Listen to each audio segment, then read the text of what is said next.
What's going on, y'all? Machiavelli Mills TV. This is what? Easter Sunday, Resurrection Sunday, man. Happy Sunday to everybody. Hope everybody's enjoyed their Easter. Hope everybody then had a lot of family time and enjoyed the day for real overall.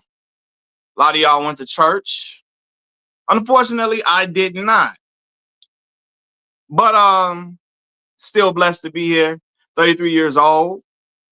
We still kicking, we still rocking, right? Now, I was supposed to do this video Friday. Friday or yesterday, right? It's live stream. But I'm like, we're going to get around to it because I told y'all I was going to get around to doing it. So here we are. Kiwan, what's the deal? And we're going to talk about LeBron James' comments about Memphis, Tennessee, right? And how he doesn't like playing in Memphis. You know, Twin Hall, Crown Me James. What's the word? What's the word? He talked about how he doesn't like playing in Memphis, and he's not the only person who said that, and then we've seen comments that people have made, several other superstars have made about playing in Memphis, how they don't like the hotels aren't clean, so on and so forth, right? And they also talked about, so I bet you Bron's going to duck OKC on Tuesday. Why? I mean, at that point, that would be too glaring anyway. Austin Reeves and Luka Doncic is out, so they need somebody on the court. He didn't duck them the last time they played. So why would he duck them this time? Like because a regular season game, bro. Like y'all think he cared about losing a regular season game, bro? For real, more than a playoff series. Like a regular season game is not. Yeah, but anyway though, what was I saying? So yeah, he made the comments about how he doesn't like playing in Memphis and how other people have expressed the same sentiments. Now, when he also mentioned the team moving the team to Nashville, suggesting that they move to Nashville, etc. Right? So those comments were very off-putting and very they were not okay. They were problematic. Okay. Why is that? Y'all know LeBron, my favorite player. But I'm gonna call a spade a spade. See, even if you feel this way, I believe there's a certain way you should talk in front of company. When I say company, I'm talking about white folks. Okay. There are certain things I don't think you should be saying in front of white people. Now, LeBron may not have thought about it this in depth, but Memphis is a black city. It's not just a city, right? You're not talking about Utah. Memphis is a black city. And making those comments around white folks is that they can cause them to say negative things about Memphis or feel like they are justified to do the same thing, right? Again, y'all know I'm big on not saying things in front of mixed company. I didn't get on Bill Cosby about criticizing black folks in front of white people. And when he did that pound cake speech, I hated that. I felt so uncomfortable hearing that, right? Same way, I don't like, I'm going to use a couple of different examples. I've expressed, okay, y'all remember, not you remember, again, I talked about Bill Cosby. He said Memphis is a black city with, so look at Sabbatical Queen. That's like, not remember, me going to school in the Mississippi Delta. LeBron makes it look like he don't give a damn about. I disagree, Franklin. LeBron has spoken in favor of black people several times, right? I just think he was very off base with this, very off base. And when you think in depth, like for real, I went to school in the Mississippi Delta.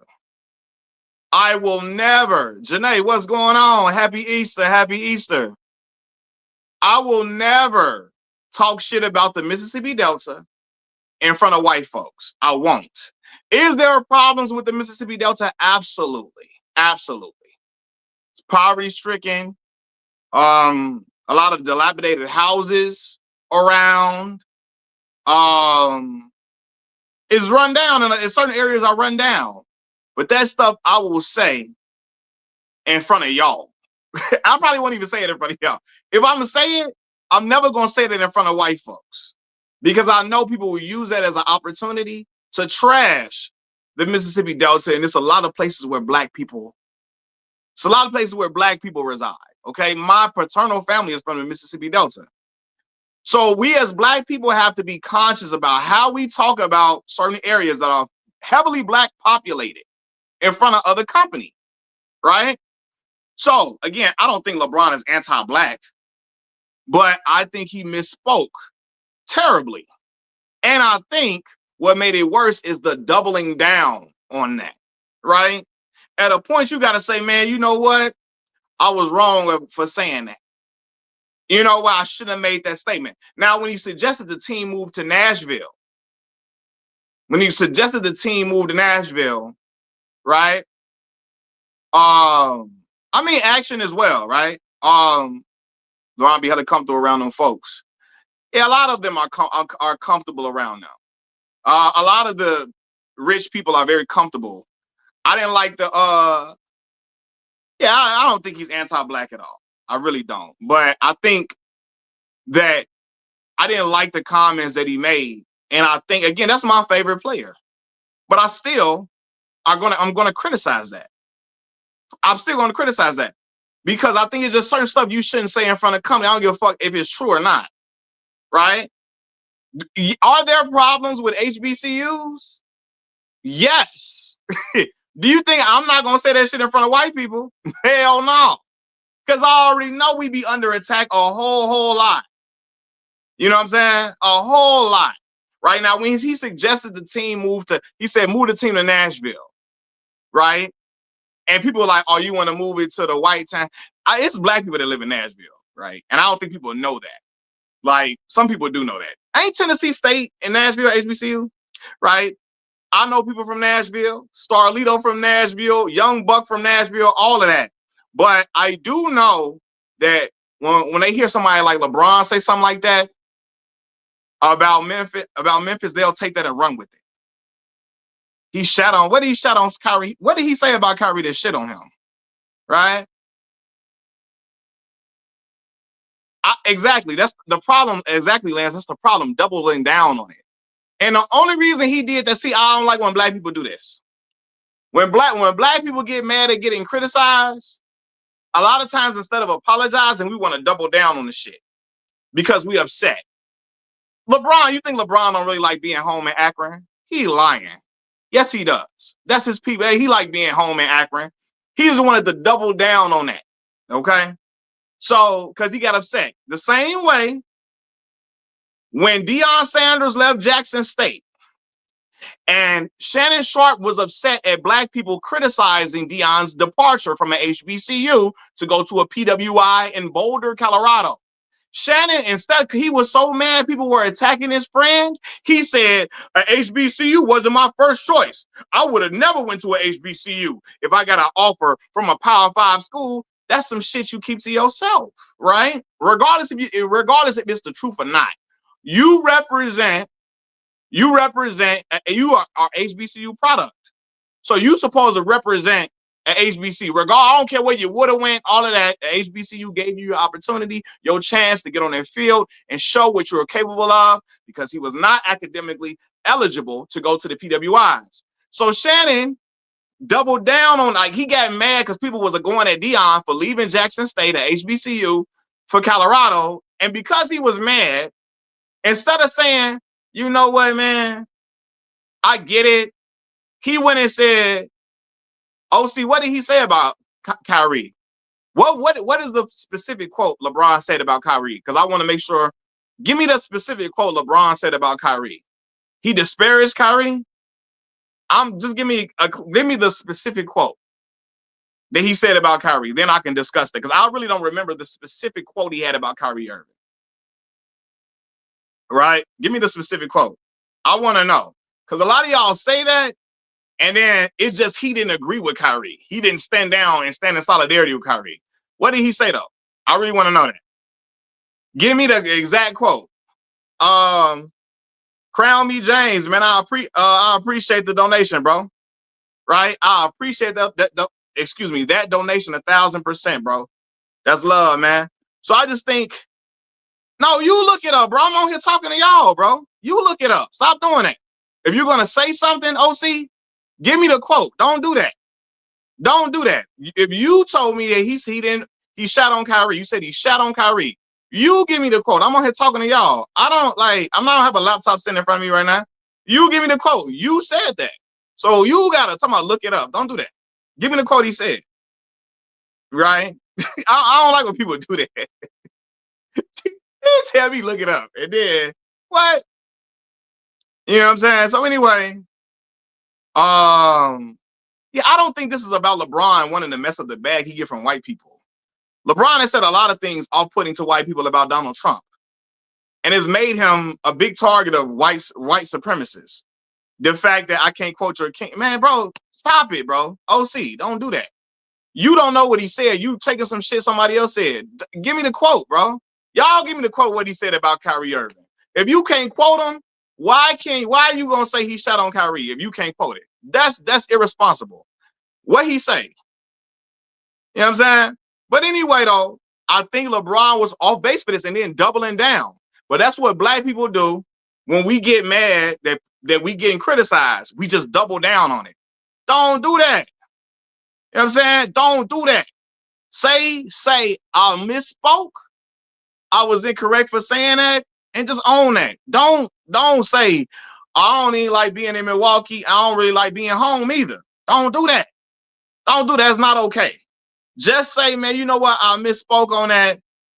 You know, I was talking about the hotels or whatever. I shouldn't have said they should move to Nashville and do that.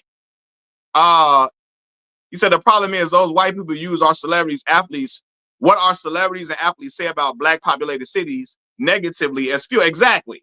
That's the problem, because they will look at that, what he said, and say, well, LeBron don't even like coming to Memphis like that. He don't even like playing in Memphis for real. And then they'll trash the city. You feel me? It's the same way. Like, I'm in Chicago, Illinois, right?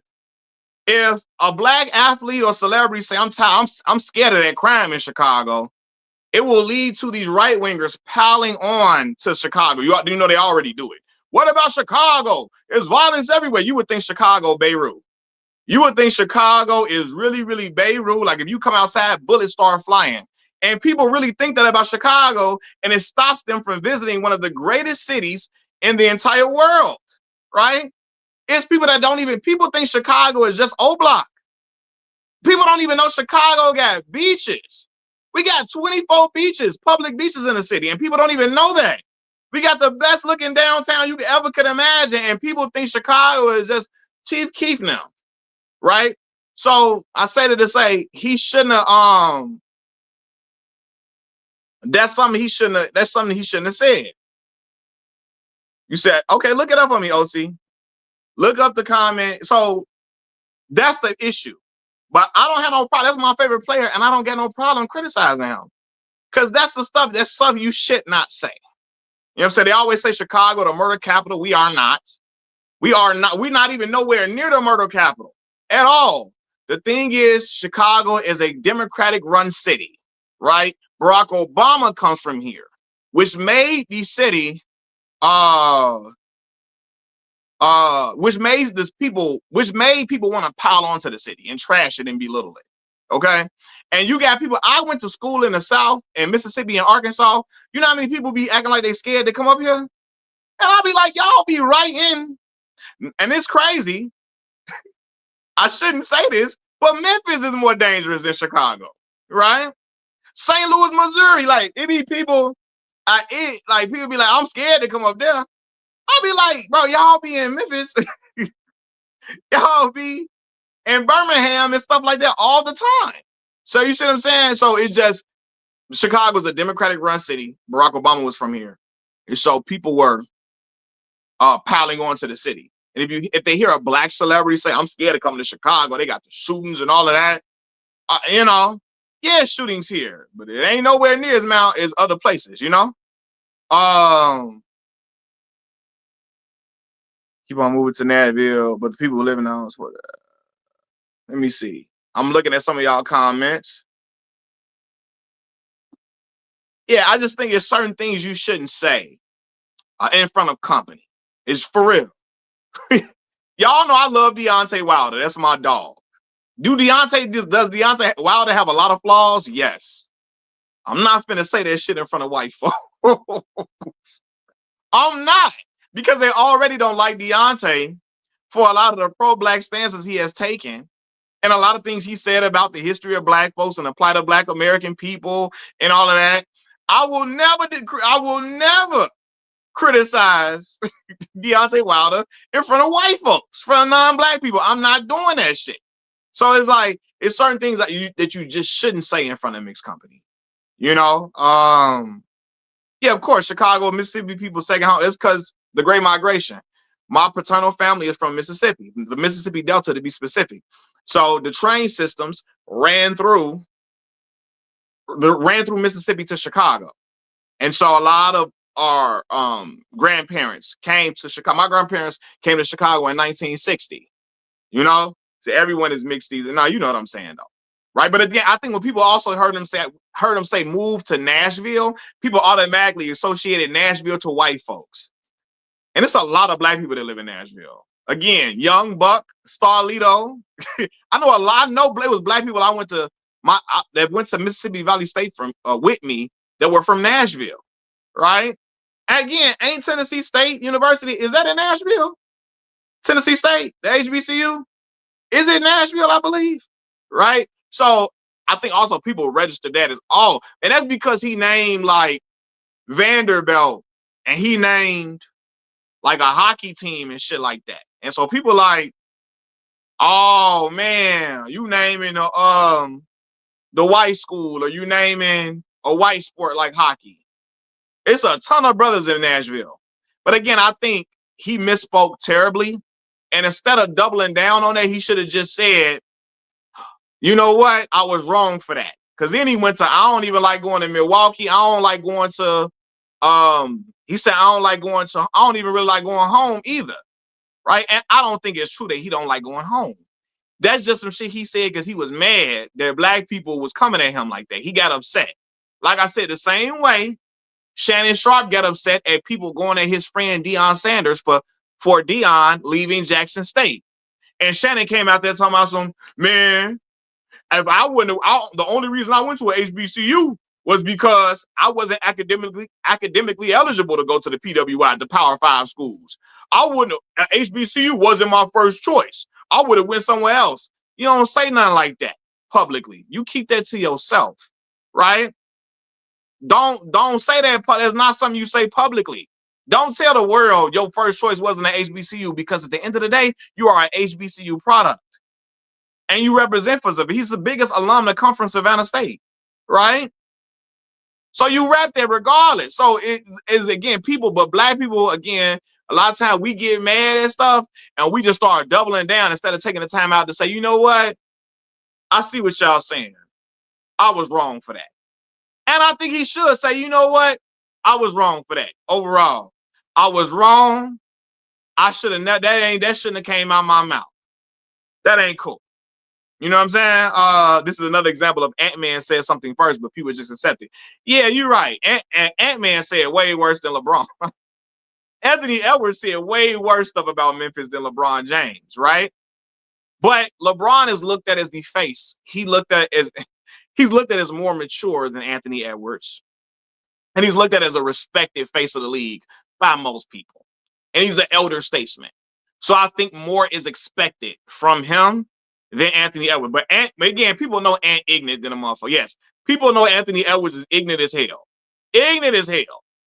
Because like, Ant also recording himself. He recorded himself talking about gay people and using slurs and posted this shit on social media. That's when I knew. I said, Ant ignorant than a mob. He ignorant as hell. Right? And you're right. because what's the Jay Ivey got in trouble and released for what he said. But Anthony Edwards is way too good of a player to get released from a team for making them slurs he made about gay people. And he recorded it himself and posted it on his own social media account, right? But nonetheless, LeBron's comments were off-putting and they were not okay, right? And regardless if that's my favorite player or not, I'm going to speak the truth to y'all. I'm not going to lie. That shit is not okay. We have to be very cognizant of how we talk about places, especially the black populated places. And maybe LeBron wasn't thinking that deep. Damn, Memphis is a black city full of a whole bunch of black folk, yada yada yada. But he has to start thinking that deep on those type of things, because people will use his statements as a way to belittle black populated places. If a black populated place like Memphis, Tennessee, right? The Uno 93, I appreciate the donation, bro. I appreciate it. He said LeBron was like the 10th NBA player to say that about Memphis. He was, right? I've seen Kenyon Martin say how violent Memphis is. People don't want to be there. Nick Young said it. Kevin Durant talked about how he didn't like coming to play through Memphis. Anthony Edwards, Derek Wright now, they don't want to come to. A lot of them have said it, right? But again, LeBron has been the face of the league. So a lot is, when he says something, is magnified, right? He has been the face of the league for years and years and years. So when he says something, is looked at to a different level. So people pay attention more coming from him. You know what I'm saying? Especially due to the fact that LeBron has, spoke out about certain black issues. He's a black man who married a black woman who got black kids. You know what I'm saying? A lot of black people look at him very endearing for the most part, right? Unless you just a hating ass hater, or you just don't like him on the court or whatever. But most black people look at him endearing, so they like, damn, it felt disappointing to hear that. Also, you have a lot of people in Memphis who are big fans of LeBron James. You know what I'm saying? So yeah, he said, why wasn't it a problem when the other NBA players said the same thing? But it's a problem when LeBron said it. Oh no, I appreciate the donation, bro. Me and my family all appreciate that, man. Thank you so much. But yeah, you said LeBron or rack. I don't think LeBron is a raccoon, bro. Uncompromised. Let me see. Shelton, I have no problem holding LeBron James accountable, man. Let's see.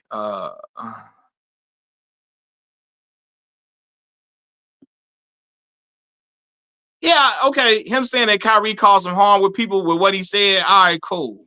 You may, all right. It's people that felt the way about what he said, cool.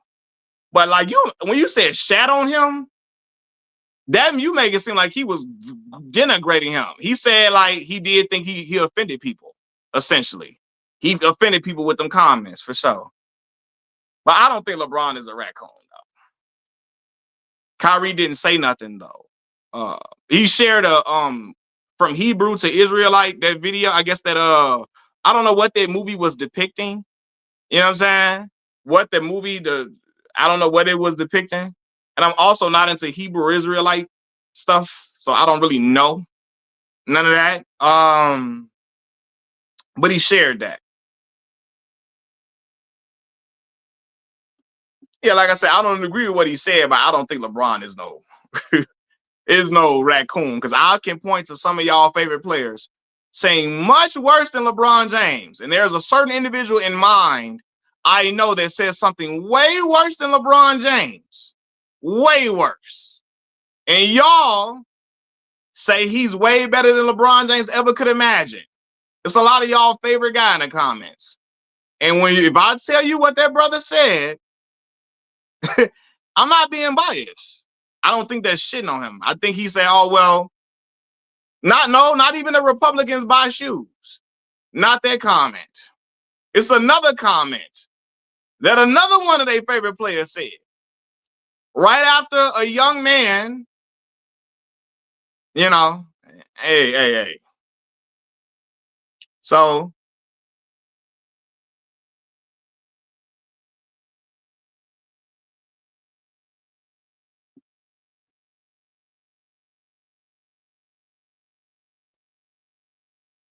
I disagree, but I respect your opinion. Yeah, it wasn't even that. It wasn't that on one. It was the leave Mamba alone. Because look, uncompromised truth. Did you see what Kobe Bryant said when Trayvon Martin lost his life? Uncompromised truth. If you saw what Kobe Bean Bryant said when Trayvon Martin was killed, you will be appalled. You will spit out your drink. If you see what Bean said when Trayvon had his life taken from him, and then you will be like, oh my God. Right? Now, he will later apologize, but what he initially said about Trayvon Martin, when Trayvon had his life taken, AW1, what's going on? I appreciate the donation, bro. That's love, brother. Thank you a ton, man. It mean a whole lot to me, boss.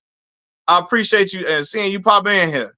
But I'm telling you, go look up what Kobe Bean Bryant said when Trayvon Martin had his life taken. Kobe said, they think I'm supposed to say something because I'm black. That's the problem with the world. It basically said it creates division. Just defending somebody because he black. I'm paraphrasing. I won't react to something just because I'm African American, so I'm supposed to just react. Because I'm just supposed to just say something because I'm black. Basically saying, then start going on some shit like, that's what how can we move forward as a society if I'm just mad because I'm black and something happened to something. That's what he was saying. Right? That's what Bean said out his own mouth. Now, if you want to talk about some comments, that's butter biscuitery. That's some buttery biscuit comments. Now, that's butter biscuitery. That is butter biscuit to the core. Now, I know a lot of y'all didn't know that.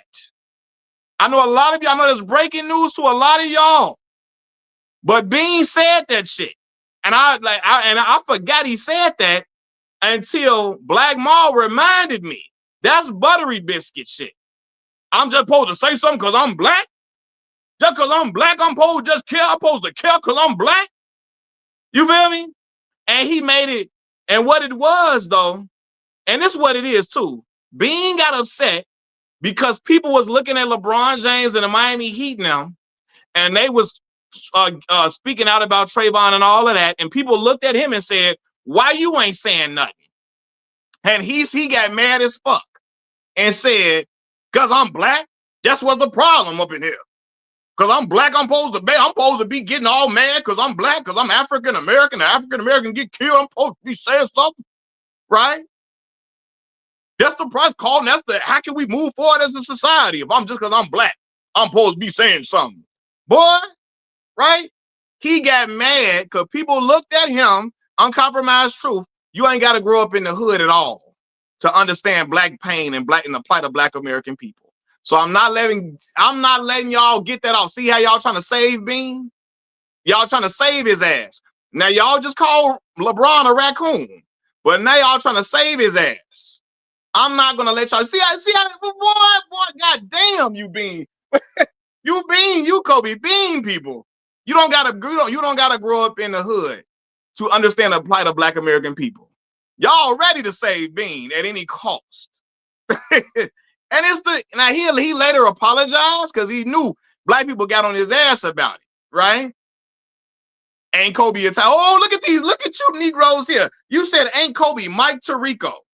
You said ain't he Italian like Mike Tirico? Hell no. Because y'all be saying he from Philly any other time. He Philly when he never lived in Philadelphia ever in his life. He never lived in Philadelphia ever in his life. And Gilly and them will tell you that. Gilly and Wallow and them will tell you Kobe ain't never lived in Philadelphia ever. Right? No, he didn't just say he needed to review facts. He also said that part about just because I'm black, I'm supposed to get mad and get upset and get all up in arms. I'm supposed to get mad. So, yeah. So, again, now you see how I just said LeBron was wrong as hell for them comments? Now, you see how y'all won't say Bean was wrong for that? Now, y'all say LeBron, y'all LeBron fans is unfair. Y'all unbiased. You feel me? So, yeah. Come on, man. Y'all say y'all LeBron fans biased. Y'all biased. Say Kobe real gold, but he also might be a raccoon. Yeah, man. Yeah, it's a lot of stuff that Kobe wasn't really black coded in a lot of ways. And I'll leave it at that. Kobe wasn't black coded in a lot of ways. And I will leave it at that. But anyway, and a lot of y'all didn't know he said that about Trayvon Martin. A lot of y'all did not know. Amazing basketball player. Amazing, outstanding basketball player. But he got flaws too. And he said worse than LeBron James. This what Bean said was way worse than LeBron comments about Memphis. But back to LeBron. LeBron was wrong, and in general, because I just think there's certain ways. There's a certain time and place to talk about certain things. There's a certain time and place to talk about certain issues regarding Black people. Like I said, my people from the Mississippi Delta, my paternal people. I'm Chicago, Illinois, born and raised. But my grandmother, my grandfather, they siblings all from the Mississippi Delta. My grandparents' siblings and all of that. And so, honestly, I know my lineage came through there. So, yes, there are issues with the Mississippi Delta. Yes. Say Kobe from Philly and LA until it comes to Black subjects. Now he Italian. You see how that works? He Italian now. When it comes to anything, they say Philly he from Philadelphia until the end, right? Yeah, them comments were not okay and acceptable. Because again, I will never trash the Mississippi Delta in front of white people. Because I know Black people come from there. It's a lot of Black people in there and they trying their best. And LeBron might not have looked at it that deep, but he should. He should look at things that deep. You know what I'm saying? Because again, with great power comes great responsibility. You know what I'm saying? So when you say certain things, when it's going to be magnified, it's going to be put on a certain level, it's going to be under a certain microscope. And so you got to make sure you're saying the right things as it pertains to places that is filled with people that look like you. Right. So I'm always like that. Like I told y'all, I never liked that pound cake speech Bill Cosby did in front of them white folks.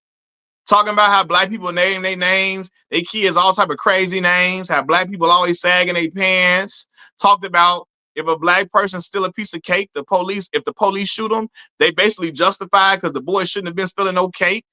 And white folks was clapping it up at that. And I was about 11 years old or so when Bill Cosby did that speech. And I knew something wasn't right about it because there are certain things I don't think painting Black folks with that type of a degenerate umbrella or like incompetent umbrella in front of white people. It's just, it's not okay. It's foul. And so while LeBron may not have went that far, but still saying, move the team to Nashville, yada, yada, yada. People ain't gonna like that. And then talking in a certain accent in front of white people, people gonna look at that like, hey, no. That ain't cool. And to look into that pound cake. Yeah, he did that pound cake speech. I'll never forget that. I will never forget that. And I'm looking like I was 11 years old. Like, Bill, you think it's okay for a person to get shot because they steal a piece of cake? That's that old respectability politics shit. You know what I'm saying? Like, oh, you steal something, you get shot. So what? Hey man, no. You shouldn't never get shot over a piece of cake. You know what I'm saying? Like, yeah, that should never be that far. It should never go that far. And again, there are certain conversations that I think that Bill should have never said that in front of white people. Never. If you want to talk to us, telling us pull up your pants, all that, okay, cool. But if you want to say that to us and behind closed doors, all right, cool. But in front of white people, yeah, they ain't telling us to pull up our pants when Bill, as much as Bill Cosby has done with for the image of Black people with his shows, amazing TV shows like the Cosby Show and in a different world, Bill, we could say you should have been keeping your pants up too, Bill. We should say you should have been pulling your pants up as well. You see what I'm saying? So yeah, man. So I think yeah, when you Black, there's just certain ways, there's certain stuff you should be cognizant of. you should be cognizant of the company you're in when you're making certain comments. You should be aware of that, right? Because these white folks would these right wing white people will use that as a way to they will use that as a way um to down and belittle certain black areas, right? Why didn't Bron stand up for his community? He's a self-hating clown. Uncompromised truth. You so dedicated to him calling him self-hating. I'm so dedicated to that. But I just seen you just try to make up a whole excuse for Kobe being Bryant, boy. Godly.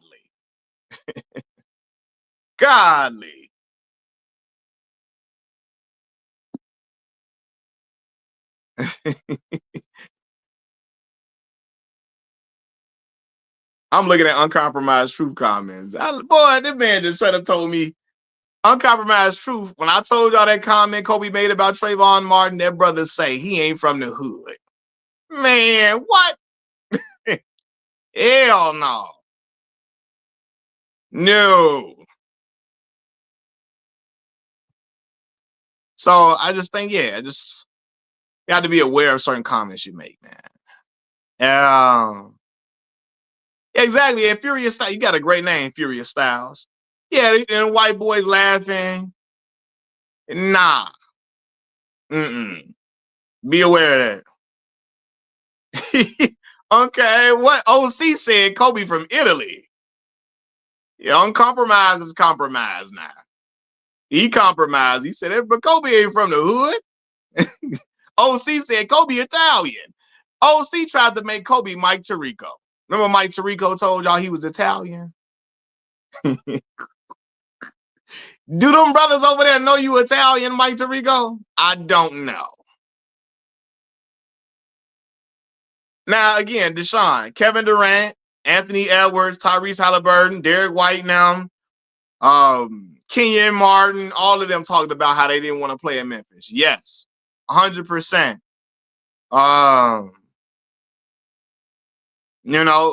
They definitely talked about how they don't like to play in Memphis. But, unfortunately for LeBron, he has what he says hits home. It matters more because of his stature in the league. And that's why when people be like, LeBron ain't that good, man, you crazy. That man, what that man say, people pay attention to what that man say more than anybody.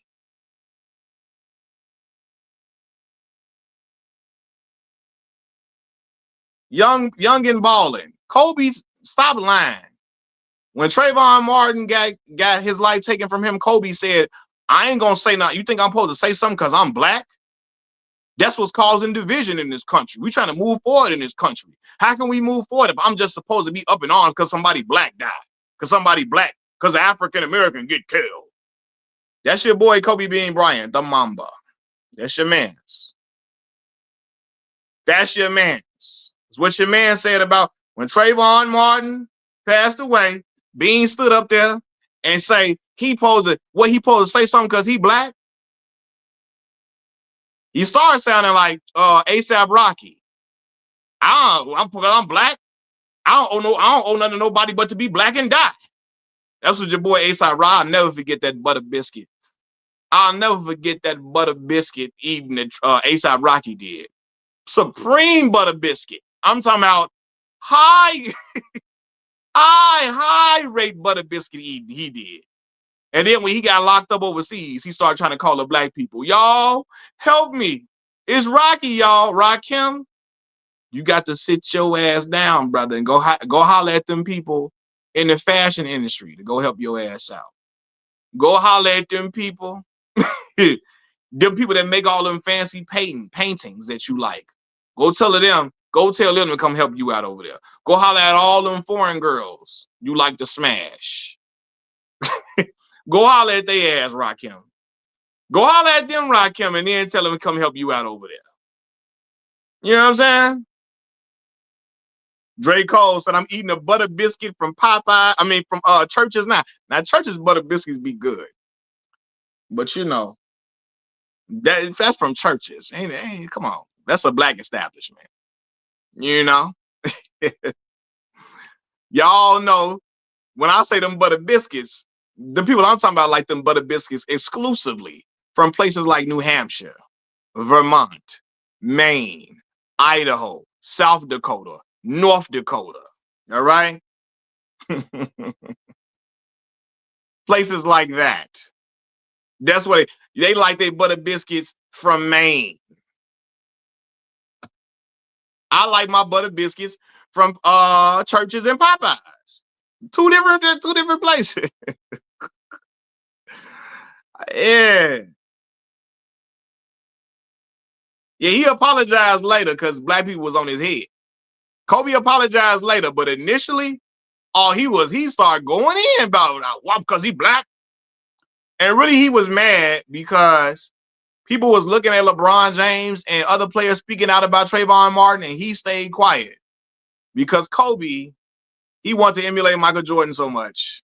He said, I'm not going to speak on no social issues like Mike did. Mike didn't speak on no social issues. I ain't doing that shit either.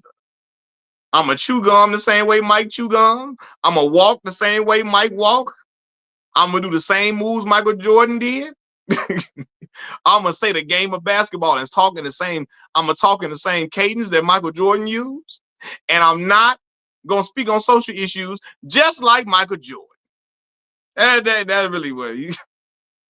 And he felt like LeBron and all of them was taking away his time to be... It was kind of it put a spotlight on him when LeBron and Carmelo and Chris Paul and the Miami Heat and all of them was talking about Trayvon Martin, and people were saying, "Oh, it was shining bright. It was very visible that Kobe wasn't saying anything because the other top players were saying something." You know what I'm saying? That when he got mad, and then Kobe wore the hands up, don't shoot. He did that later on, yeah, but at first that's what he was on. But I'm with you though, young and balling. LeBron should apologize and say, you know what, you know what? He said got nothing to do with LeBron. I don't think it was raccooning. Nah. OJ did it. Your boy has done something again. OJ don't want me talking about Kobe. What Kobe said about, he said, don't you talk about what Kobe said about Trayvon initially. And you see how I can be objective and I can hold LeBron's feet to the fire and I can say he was wrong and I can say he shouldn't have doubled down. I can say he should apologize. I can say it's not okay, right? You see how I can say that? But when I bring up Kobe Bryant's comments about Trayvon Martin, all y'all got excuses. Oh, well, Kobe not from America. He not from the hood. Kobe he Italian. Bro, Kobe, when Trayvon Martin got his life taken, Kobe came out there talking about I'm supposed to say something because he black, because the African American got killed. I'm supposed to say something just because of that. How are we gonna move forward in this country? How are we gonna move forward in this country when I'm just saying something because somebody black died? How are we gonna move forward in this country like that? How? Because somebody black died? Because he black? I'm supposed to just take his side because he black? That's what he said about Trayvon Martin. Was Kobe wrong? Absolutely he was. Because in the case of Trayvon Martin, it wasn't just because he black.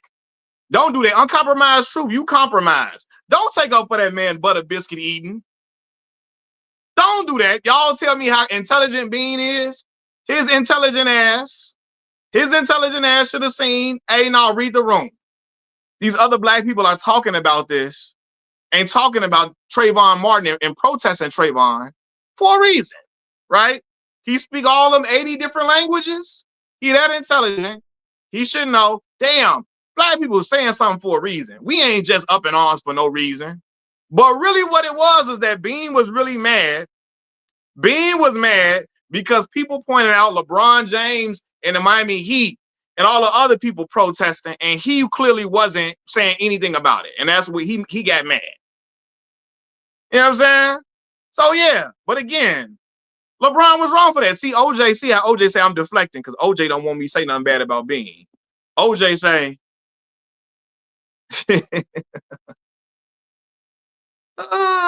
so anyway, though, I feel like, again, it's certain stuff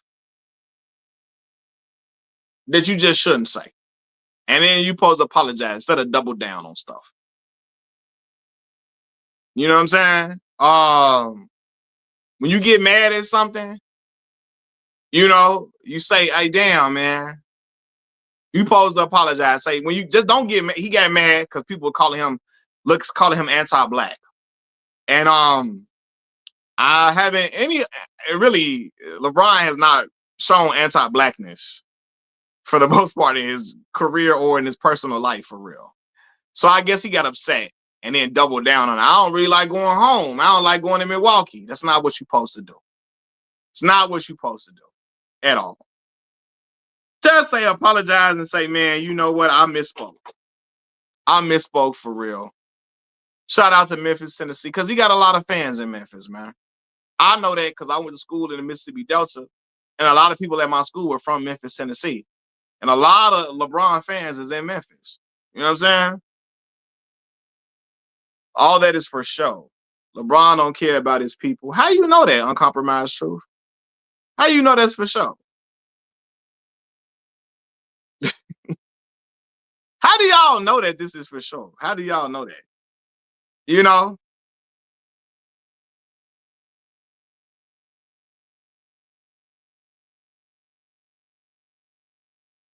Yeah, I don't think his heart was in an anti-black space, but it looks bad when you're saying something like that in front of mixed company, and you're saying you don't like going to play in Memphis, which is a black city. He might not have thought about it that deep, but it still shouldn't be said though.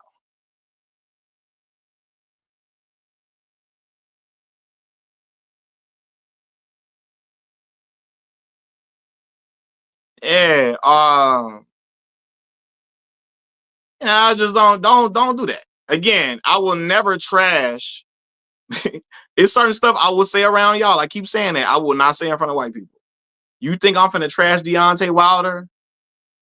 Um, the problem was him saying it on a golf course. On a golf course in front of white people. Really. That's the issue. I will never trash Deontay Wilder in front of some white folks. That is the only black American heavyweight champion we didn't have since God knows when. I don't give a damn what his flaws is. I'm riding with him. I criticize him around y'all, not around the white folks. Because a lot of the right-wing white people hate him because he talks about racism and he talks about the plight of black American people. So I'm not going to trash him in no way.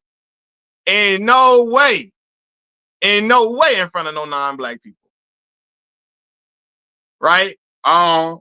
Same way, again, I said the Mississippi Delta has its issues. A lot of places is a lot of dilapidated houses.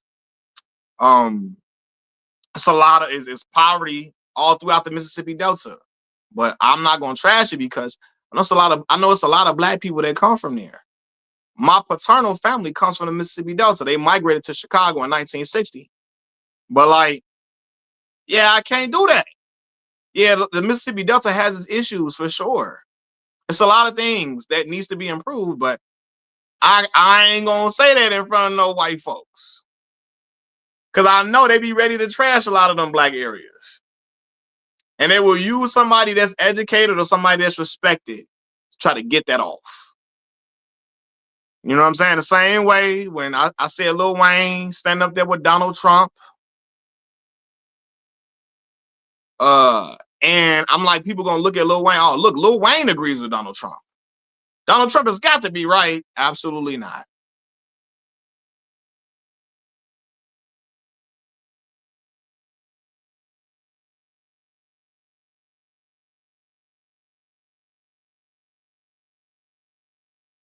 Yeah. So, and like I said before then, I can't say LeBron anti-black because I ain't really seen outside of this right here.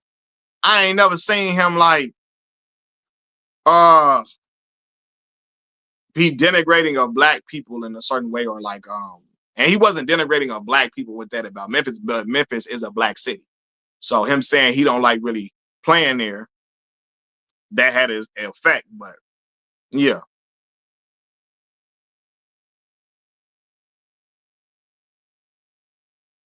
So yeah, you just gotta be aware of certain things you say and when you say it. So yeah, I do think he should apologize for that. And don't double down. I think him doubling down, especially Rich Paul doubling down on it. It don't look good from Rich, because unfortunately, Rich is with a white woman. So when Rich say that, motherfucker gonna get mad at Rich. Like, Rich, your ass with that with Adele, it gonna look worse coming from Rich. Because Rich don't like, nah. And LeBron shouldn't double down on it. You know what I'm saying? But it look worse. It gonna look worse coming from Rich, because Rich got a white woman that he's I don't know if him and Adele are married yet. Yeah, he got a white foreign woman. Yeah. I don't know if did him and Adele get married yet, or they just engaged? I don't know. But they gonna look at Rich crazy. Now LeBron got a black wife that look like her name is Keisha. And she look like an around the way black girl. So that has helped LeBron stock in a lot of ways, marrying a black woman. That's giving him a lot of cachet with black people. Marrying a black woman who don't look racially ambiguous. You know what I'm saying? It look like a girl. You don't gotta find her in the nooks and crannies of California. You don't gotta find her in the nooks and crannies of Florida. You can find her in your regular, everyday Midwestern city. That has helped his cachet and stock. But still, you know, yeah, man, you gotta Ron be with the bunnies on the side. Stop it. I don't know that to be true. I know he used to be with he used to date when him and Savannah was on a break, he was dating Beyonce cousin. You know, I know that. I don't know if he be with bunnies on the side or not, but I do know his assets are tied up into a black woman. He has black children, right? All his assets are tied up into a black woman, and a black woman who black too, like not like, you know what I'm saying? That matters to a lot of people. LeBron dated Drew Sidora, yeah, like them black girls. Yeah, and people don't know that when he first got to Miami, LeBron married Savannah a few years after he was in Miami, like 2 years after being in Miami, right? But when he first got to Miami, people were saying he wasn't. Him and Savannah was on. They was broken up for a minute. Yeah, and he was kicking it with Beyonce cousin, right? This ain't y'all can go look this up now. You feel me? And then Drew Sidora said at the during the beginning, Bronny was born out. Absolutely. Bronny was born out of wedlock. Absolutely. LeBron was 19 when he had Bronny. Absolutely. Bron didn't marry Savannah until he was 28 years old. Absolutely. Bronny was born out of wedlock. LeBron had Bronny during his first year in the league. That's why he able to play with his son currently at 41 years old.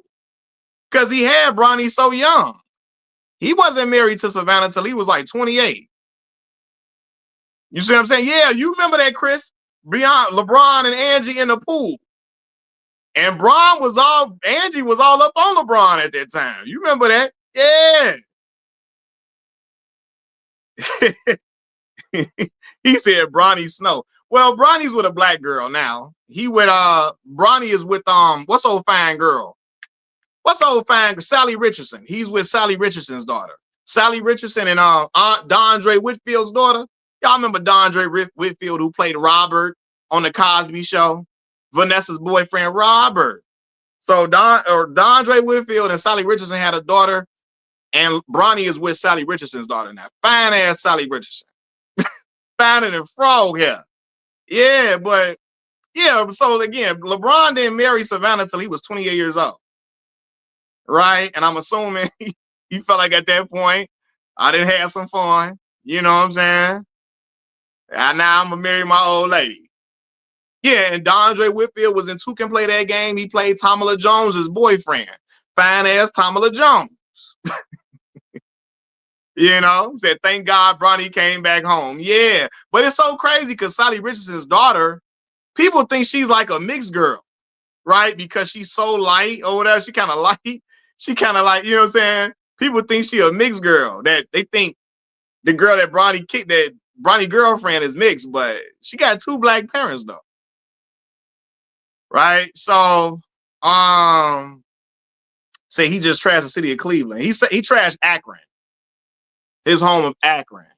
So, but that's not okay though, still. And I think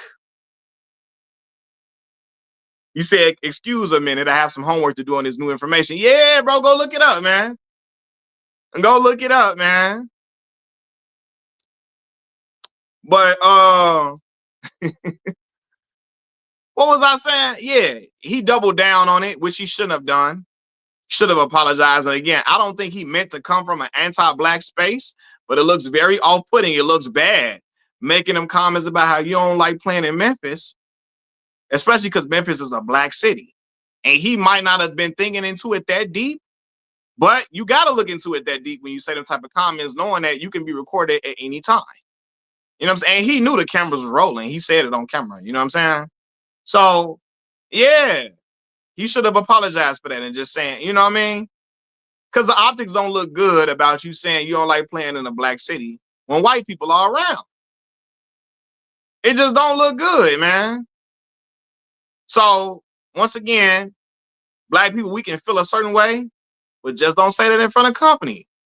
Said many players said the same thing, but only LeBron. Yeah, many players have said they don't like playing in Memphis. Kevin Durant, Anthony Edwards got down on Memphis, talking about the hotels being dirty and nasty and all of that, right?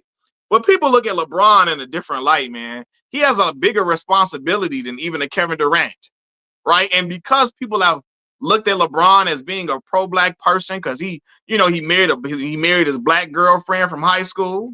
He got all his kids with her, right? He put all his black friends into position to be agents and run a business with him, right?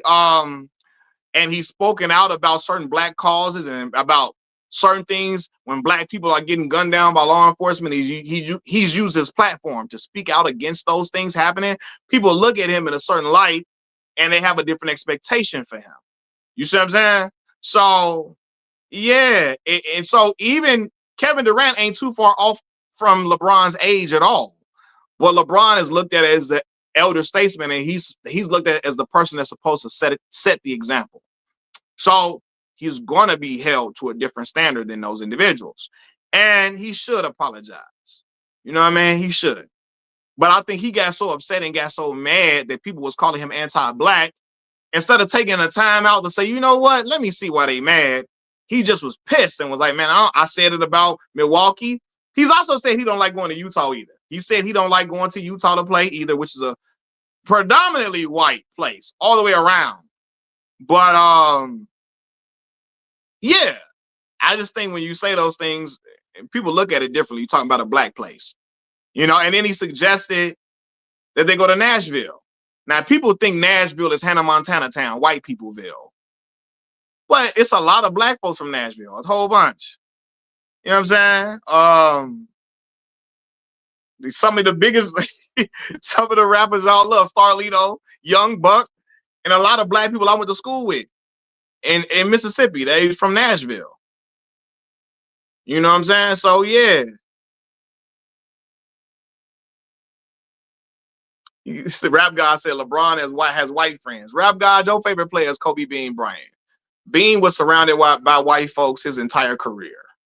His entire career. Don't do that, Rap God. Bean got white friends, had white friends all around him. Rob Pelinka was his best friend, and I think the godfather to his children. Or one of his daughters, a couple of his daughters. Pau Gasol is the godfather to his children. Okay? Bean was around white folks predominantly around him. And I don't even think y'all know. Like, Rap God favorite player is Kobe Bean. Bean was surrounded by white people majority of his life. And he kept them around all throughout his career. Also told his black parents, fuck y'all. Me and my Latino wife gonna ride off into the sunset and fuck y'all. Your black mama and black daddy, fuck y'all. Bye. Ride off with me and Vanessa riding off into the sunset. Vanessa is Mexican, yes. If she ain't Mexican, she's some form of Hispanic. Absolutely, yes. Bean told his mama and daddy, F y'all. Bye. Bye, mama. Bye, daddy. And told one of his sisters, fuck you too. And yeah. You see what I'm saying? So rap God, be very careful. A lot of y'all Kobe Bean people coming on with the smoke. Y'all gotta be careful because Bean has a reputation for not really being black coded at all. Damn, the Gamecocks down by 30. Woo! They getting that belt like that. Damn. Yeah, but you're right though, M. Higgs. I'm from Chicago, Illinois. And so when you hear black people say, because Kenyon Martin say, Memphis too violent.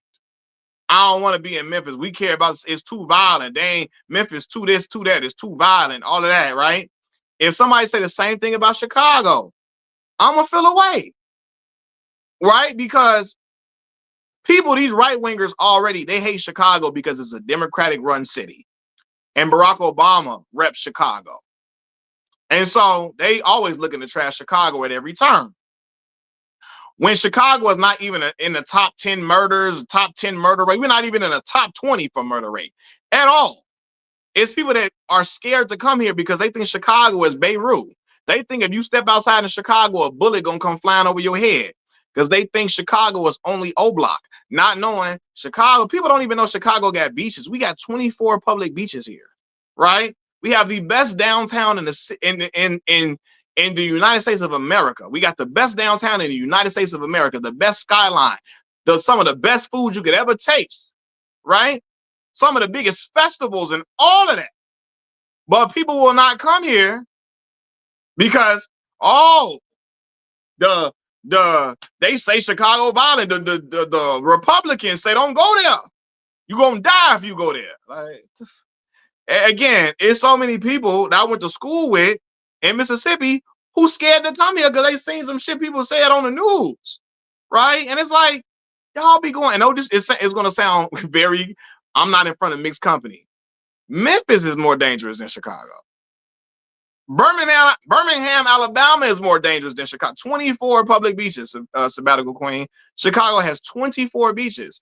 And people, when I tell people I went to the beach, people be like, y'all got beaches in Chicago? And I be like, absolutely. Our people think Chicago is just O-Block and just cold weather. Not knowing we get 4 seasons here every season. In the summertime, Chicago is beautiful. It's hot. You know what I'm saying? You feel that breeze off the lakefront, Lake Michigan right there, all of that. You know what I'm saying? So, yeah. But, right. So when I will get upset if a black person say, man, I ain't going to Chicago. They're going to kill you out there. And because I know the right wingers are going to take that and run with it and say, man, hell no. No, we ain't going. We ain't going to Chicago. I ain't going to see. When is the summer season? Summer season starts in May. So we in April now. In by May, summertime shot is lit, boy. We downtown by the lakefront, getting it cracking. Yeah. So yeah, and again, Chicago has its problems, it's violence here like any other city, but people will make it seem like, again, if you go outside, it's just gonna be chaos. Did I know Lil Jojo personally? Absolutely not. Chicago is so big, bro, so humongous. It's the 3rd largest city in America. I didn't know everybody living on my block, and I've lived so many places on the South Side. I never knew everybody living on my block. That's how Chicago is so big. It's so bad. The South Side of Chicago is bigger than most cities. Some cities put together. You know what I'm saying? So like the city is so big, bro. It's like we could live in the same community and I can never meet people in my life. That's how Chicago, that's how big and vast Chicago is. We could be in the same community and I never meet them. Sounding board DRL said the food is so good in Chicago that my wife will take a day trip from DC just to eat. Shout out Sounding board. Shout out to my city, man. Showing my city some love, man. For real. And that's how, and that right there, a lot of Memphis people felt like, damn, LeBron say he don't like coming here. They felt like, damn, I hope, they want their favorite athletes to say something good about their city. You know what I'm saying? So while LeBron probably was like, he probably was talking about the hotels and all of that. He don't like coming and playing here. Nah, I don't think he should have said that, especially in front of white people. You know? So I do think he should apologize. And I'm hoping he does. He might not, but I'm hoping he recognizes the error in that. The same way he eventually recognized the error in doing that decision on TV. Even though he sent the proceeds to charity when he did that decision to go to Miami on TV, it was too big of a spectacle. And it left a stinger with a lot of the Cleveland Cavalier fans. But that's your king. Uncompromised. That's not my king. It's my favorite player. Kobe Bryant is your king, Black Mamba. And I just told you what Bean said about Trayvon Martin. That's your favorite player. And I told you saw what Bean told his black parents. He told his black parents, fuck y'all. Me and my Latina wife is riding off into the sunset. Y'all kiss my ass. What is he talking about, bro? That's my favorite player, not my king. Right? Yeah, man. Hey, you know what I'm saying? Bean told his black mama and daddy, fuck y'all. Wasn't even talking to them for a majority of his career. And then when he passed away, that very same Latina wife at a memorial for him refused to even mention his mama and daddy. She didn't even mention his mama and daddy after he was deceased. That very same Latino wife he said F y'all for, she said, I'm not even gonna mention y'all in his death, right?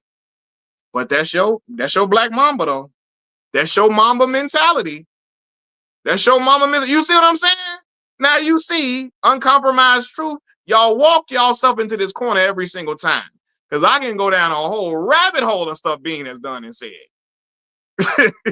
A lot of stuff Bean has done that is very, very not black coded at all. So yeah, y'all gotta be very careful. So, hey. Yeah, he went to prom with Brandy because Brandy was the most popular woman, the most popular young girl in the world. He don't get that's cool points. He don't get no pro-black points for going to prom with Brandy. Yeah, who wouldn't go to prom with Brandy, bro? Come on now.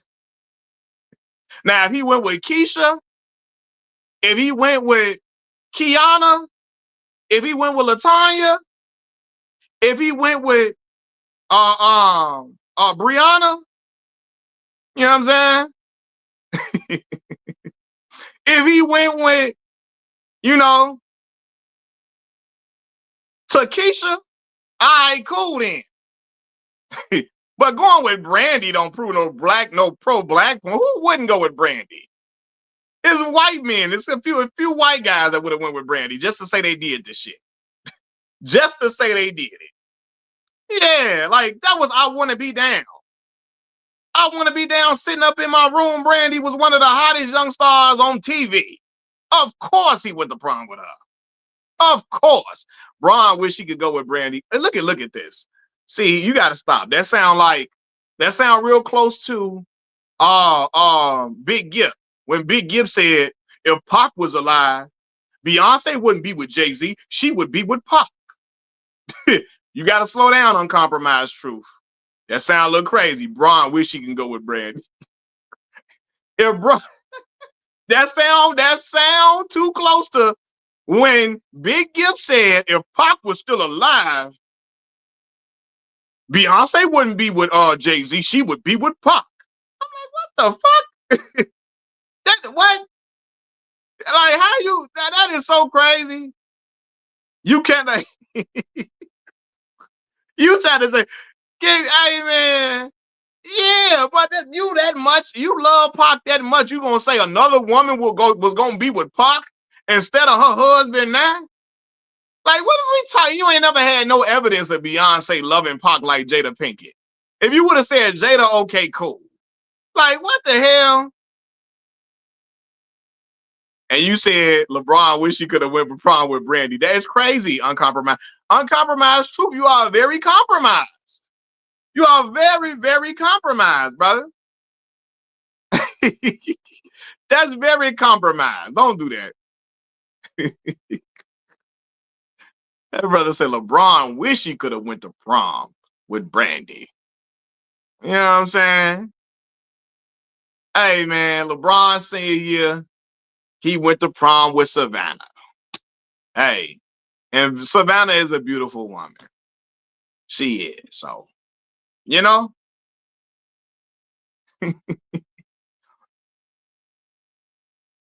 oh my God.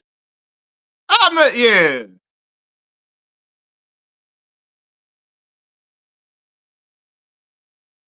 And he said Savannah not even. Yeah, Vanessa. Yeah, Vanessa not black. What did he say? Uh, she not Brandy, but I. What? I'm gonna be real with you. It's not even. I think Savannah looks better than Brandy. Brandy just was a superstar, but I think Savannah looks better than Brandy, in my opinion. You know? Yeah, and you're right. When Savannah went to prom with LeBron, Savannah was pregnant then. He went with his pregnant girlfriend. You're right. I forgot. Savannah was pregnant with Bronny because she posted that.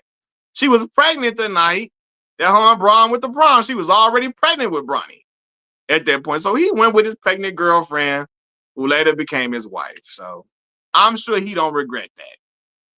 Him going with Savannah to prom.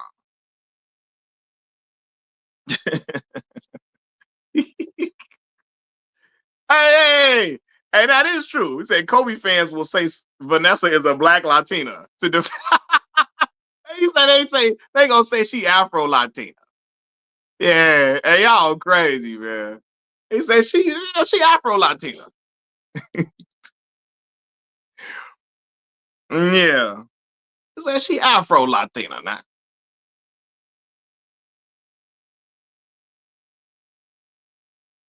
Said Brandy been overrated. Now, I used to have a crush on Brandy when I was young. And Brandy was the it girl, 100%. Right?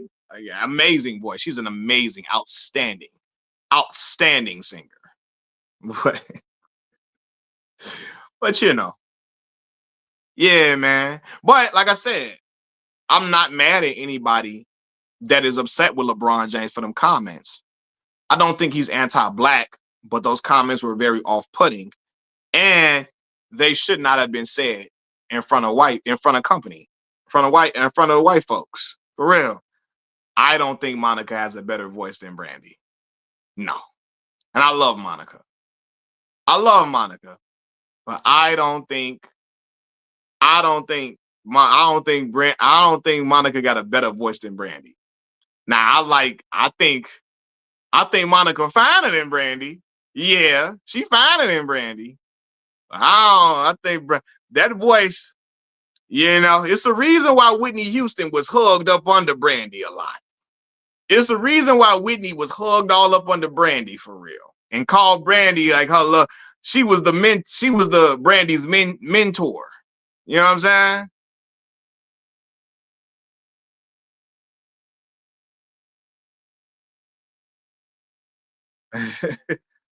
Yeah, Brandy got a unique. And again, I love Monica. I love Monica. Love Monica.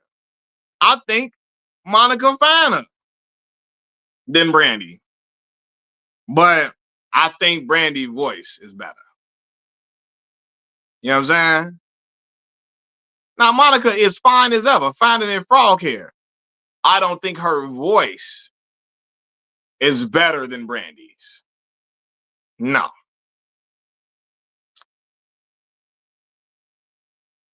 What song is Brandy outside? I mean, her range is way certain notes Brandy can hit, Monica can't hit. Brandy can hit them. Brandy can hit them Mariah. I mean, not Mariah Carey. I'm sorry. She can get close to Whitney level. Close. Close. She has a very unique voice. She can get close to Whitney level. Close. Whitney on another tier. Whitney on another tier. But she can get close. She can get close to up there. Love Monica a lot. But Monica ain't getting close to that. She ain't getting close to that range like that. But I love Why I Love You So Much. That's I again, this is not saying I don't love I love Monica. I love Monica's music. I love Monica's music. For sure. Yeah, you're right. Randy is called the vocal Bible. Yeah. She is, man.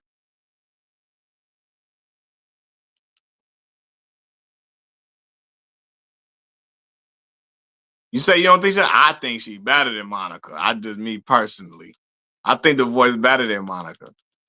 You know what I'm saying? And most people who are singers, like again, most people who are singers that I know, and again, I ain't saying they the all end all be all, but most people who sing all say, most of them say Monica Brandy is a better singer than Monica. But anyway though, but I love both of them though. I love both of them. I actually like Monica's songs better at certain points, right? For real. I've liked more Monica. I've liked more Monica songs. Wow. Yeah. Don out there shaking everyone's hand after that loss. For sure.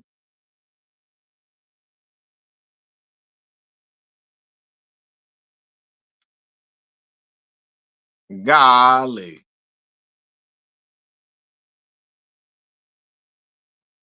You said Sabbatical Queen said the greats labeled Brandy the vocal Bible, so it doesn't matter what anyone else thinks. Everyone that came after Brandy credits her as their inspiration. Yeah, like I said, it's the reason why Whitney Houston was snug up under.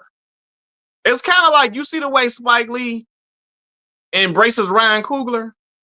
You see the way Spike Lee hugs up on Ryan. You see the way Spike Lee gushes at Ryan Coogler's work and marbles over him, right? He ain't do that to Tyler Perry. Now, I'm not saying Monica is Tyler Perry at all. I'm not saying, shout out to Tyler Perry. I'm not trying to shit on Tyler Perry at all when I say this, right? But yeah, what I'm saying. Cause hey, he's,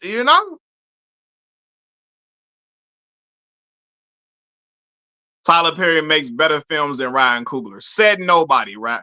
Rap God, nobody has ever said that.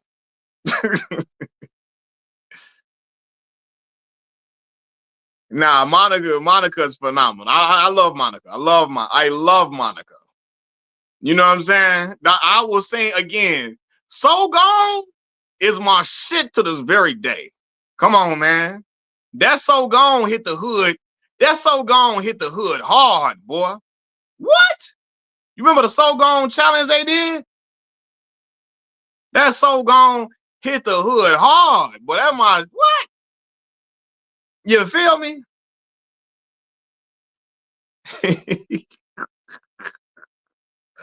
I said So Gone is that was the joint, boy.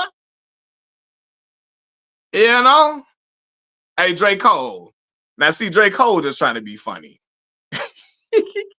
You see how y'all be trying to redirect me? I be trying to live y'all like when I'm an evil villain. Dre Cole's comments proves he like when I'm an evil villain. Cause you and what my dog name, Imperial Stats, you gonna redirect me to Busta Rhymes. Imperial Stats gonna redirect me to Eminem, right? And who else? Imperial Stats gonna direct me to Eminem. J. Cole gonna direct me to Busta Rhymes. And what's my other boy name in here, man? Uh Damn. I don't see him in here. I forgot his name. But one of y'all gonna also redirect me to Tracy McGrady to my Tracy McGrady points. They like when I'm an evil villain, man. They like that. They like when I be Imperial Stats love when I get in. And Sabbatical Queen be mad at me when I get down on Eminem. See, I found this channel because you roasted that Eminem single. Abracadabra. Abracadabra. I'm about to get in my bag, bro. Abracadabra. I'm about to slap a cadaver. That's that, you know. Oh my God. Hey man, I remember when I did that video. I was like, man, that song, I heard, I was like, man, I heard that new Eminem single, and wow, y'all, that song, some of the worst shit that I done heard in my goddamn life. Hey, I was clowning, and I really had all day because I think at that point I was still like I had just recently had got laid off, so I ain't had nothing but time on my hands to just make content. I was getting busy during that time. Boy, I was pushing out 5 videos a day around that time. I was getting down, boy, and I hated that song, and he can get away with that, but I was just like, oh my God. Woo! You know. And Eminem fans in the comments, they was mad as hell at me. They ready to fight me. Back of Valley, I'm gonna find you. When I find you, they was ready to tell me 50 gonna get you for what you didn't said about Marshall Mathers. He gonna get you. Hey, look at Sabbatical Queen. That's Sabbatical. Don't be up here lying. Talking about I said that's the best verse on earth. They was out there. I'm gonna call 50 to fix you. He gonna fix you and he gonna fix you good. But talking about Eminem, 50 gonna come check you. 50 don't play about Eminem. He gonna come get you. He gonna get you in line. They were ready to get on me, boy. I was like, oh, y'all hate me over here. But I ain't gonna lie. It was so fun doing that to them. Cause they be so mad. They be so mad at me. I'll be like, man, now I'm about to really show out now. Cause y'all got this, man, I'm really finna get down now. Y'all don't know. Get mad at me like that ain't gonna make me stop. It's just gonna fuel me. You know what I'm saying? Cause again, I like I like the verbal sparring that I do sometimes. That's why I don't be kicking some of y'all out. They be like, y'all be like, block him, Mac, block this person. I be enjoying the verbal sparring a little too much. Cause I'll be ready to, I promise you, this type of stuff keeps me sharp. You know what I'm saying? So just in case I gotta roast somebody one day, I will never lose that shit. Like this stuff keep me sharp. Just in case I gotta cook somebody, just in case I gotta deep fry somebody or air fry somebody or saute somebody, it keeps me sharp. So exactly that Chicago ish. Yes, it keeps me. I like this verbal sparring. So that's why sometimes I don't even block people. I'll be like, all right, what you say? And I'll be ready to just go in. Just because it'd be fun to me. You know what I'm saying? And I let them live. And when they start getting a little too egregious, I'll be like, all right, you gotta go. Just in case, like Jaheim, yes, just in case I gotta fry somebody one day, I gotta keep verbally sparring with people on here. You know what I'm saying? I gotta stay sharp on the zone, and I gotta stay sharp on it. Just in case, sharp like a kitchen cabinet, huh? I knew Sabbatical Queen, you gonna call. No, sharp like that elbow. Remember when you was a little kid and you put your elbow on your mama when you lean on her? She be like, oh, it's your hard ass elbow. That. You know what I'm saying? Or like sharp like when I used to run over my mama ankles on accident with the grocery cart, and she'd turn around looking at me mad as hell because I done ran over her heel on accident with the grocery cart. You know what I'm saying?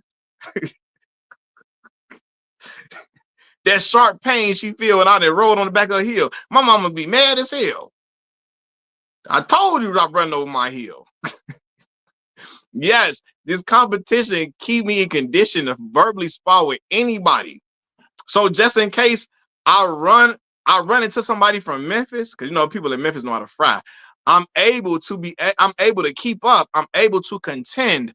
I'm able to hold my own against somebody from Memphis, Tennessee, who like to fry somebody, who like to roast people, because they live for that. So I have to be able to. I gotta verbally spar with y'all. Some of y'all in the comments, so I can just be able to, I can jump in and jump out of that shit. You know what I'm saying? But I didn't mean look, and I was never meaning to run over my mama ankles. It was never intentional. You know what I'm saying? It's just sometimes you get so happy, be so happy to steal a cart. When you're a little kid, you were so happy to steer the cart. Same way, y'all remember the little coupon dispenser in the store? And I used to just snatch all the coupons out. Me and my sister used to do that, like we had money or something, like it was some money. We'd be snatching all the coupons. Y'all remember when stores had the coupon dispenser?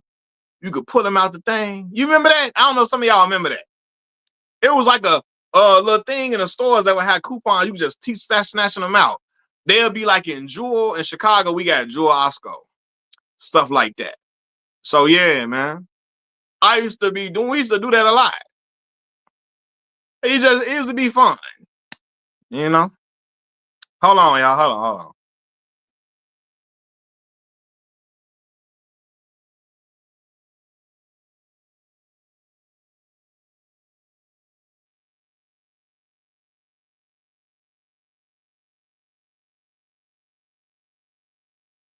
Cornelius, what's up, man? Memphis, man. Oh, Memphis 10 in here, boy. Man, I had to tell my boy Brian. I had to tell my boy Bron he was off base with them comments about Memphis, Tennessee, man. That wasn't cool, and he should apologize, man. Especially saying that in front of white folks, man. Memphis 10, what's the deal? You say I'm the reason the coupons used to be on the floor. No, I used to put the coupons in my pocket, me and my sister, and we be at the house acting like we out here, like we'll be playing, act like we got money and stuff. Me and my big sister Nate. I used to act like the coupons was money. So I take it to the crib and we acting like we playing grocery store at the house. Like I got the money in my pocket.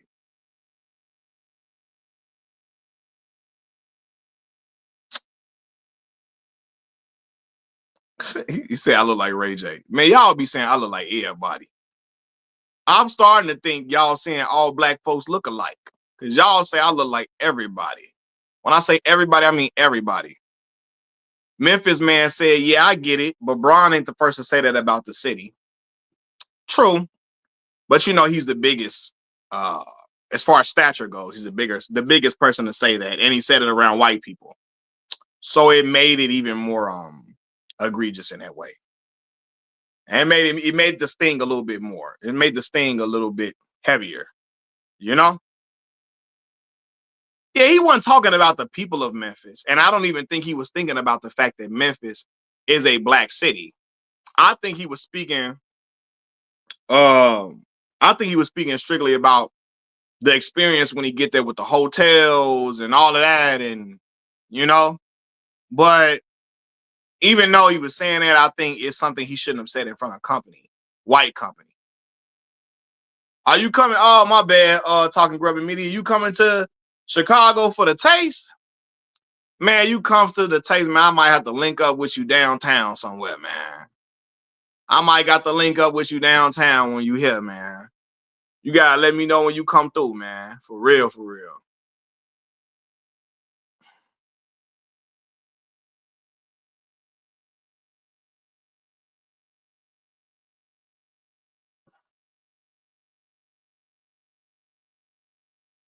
Uh, uh, uh, uh, uh, uh.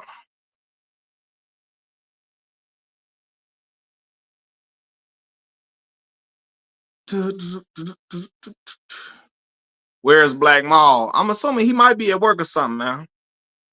Because Black Maul have been on this topic. He'd be like, Mac, You told you your boy ain't shit. I told you he ain't nothing. He wasn't, because he called out Utah as well. Yeah, he's called out Utah before. Y'all know that's a white Mormon city. White Mormonville. He called them out as well. So yeah.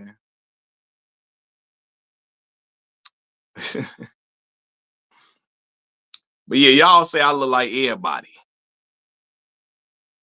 Everybody. Everybody.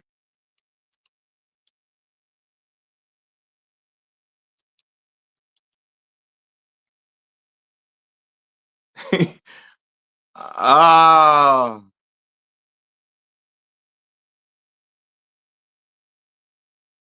Now,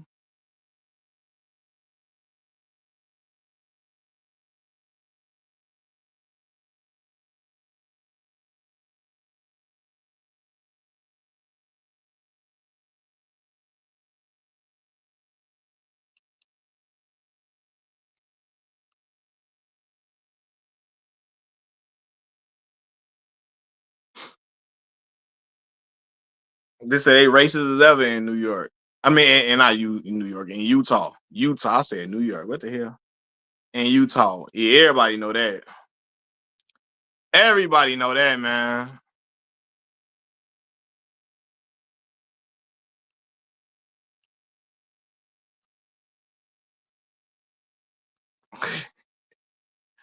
I still can't believe Pooh Shiesty them made that move on Gucci, man. Damn, LaFleur. Oh, man.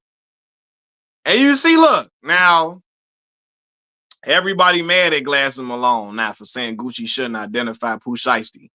But they was calling Glasses the Bible the other day. When I pulled out them comments that Glasses made on Twitter about R. Kelly and about underage girls and underage and men dating underage girls and all of that, and R. Kelly messing with underage women. They was mad as hell at me. You need to go on Glasses podcast and talk to him and have a conversation instead of making a video, brother. You could have made a video, brother. You need to do your research on Glasses. Do your research and talk to Glasses. And now they on there talking about some, I can't believe you, Glasses. How could you say this about Gucci Mane LaFleur? How could you say this? You trying to say Gucci's a snitch? How can you do this? So what if Gucci snitch? He's not a street guy anymore. He's not a street guy anymore. And I'm gonna be real with y'all. I think when something happened to you, like get violated, you should call the police. But I also think, yeah, Gucci can be looked at as a hypocrite because Gucci always talking about how he'll never tell on nobody. He was just talking about how he was smoking Pookie Loc, and one of his songs, Pookie Loc, is the man he killed, right? Albeit in self-defense. But he was just saying how he was smoking on Pookie Loc not too long ago in a song. He said he was smoking on Pookie Loc on stage. And he was always talking about how he'll never snitch and never tell on nobody. So I do think people are going to look at it as hypocritical from that standpoint, right? Because Gucci has continuously said he'll never snitch, he'll never tell. He said that for years. He said that, right? So, but I don't, you know what I'm saying? I don't know if he told her or not. I don't know.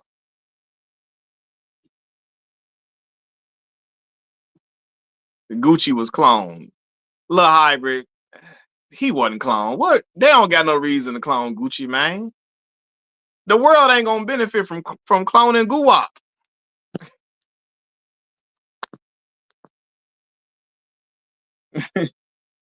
What's the benefit of cloning Gucci and Mane LaFleur?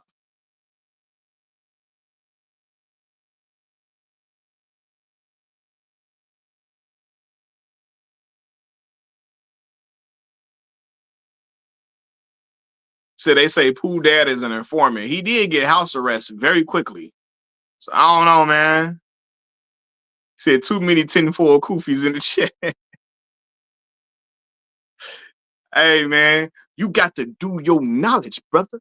Do your research. Your research, brother. Do your research. Because remember, brothers kept telling me about that. Well, Corey Holcomb, you need to do your research, brother. How could you talk about your brother Corey like that, brother? Do your research. That girl told Corey to hit her. She was basically begging Corey to go upside her head.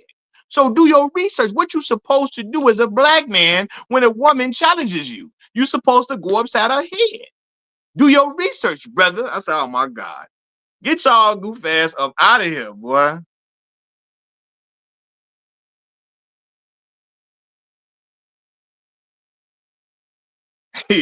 Yeah, why would the world want to do? Yeah, that's what I'm saying. I love hybrid. I disagree though, because I'm like, what can we benefit from cloning Gucci though? Gucci, Gucci though. Brothers was getting mad at me about Corey Holcomb. Do your research. It's scientifically proven. If a girl talks back, go upside her head as hard as possible. Ain't nothing wrong with that. I think if this your woman, you should be able to hit her in the mouth from time to time. Even if it ain't your woman, if she looked like she could be your woman, you should hit her too. Because scientifically, one day she might like you and you might have ownership over that woman. So you should hit her. Do your research. If you slow down the video and put it to zero point 0.5 milliseconds, she mouthed the words, hit me, Corey. So Corey was just following her request. Do your research, brother. I say, oh my God. What the fuck?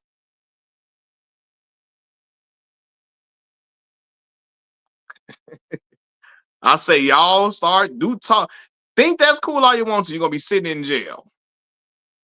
Thinking that you can move like that, you're going to be sitting in jail and nobody going to come get you. You're going to be sitting in jail and hey, it's not going to work out for you like that.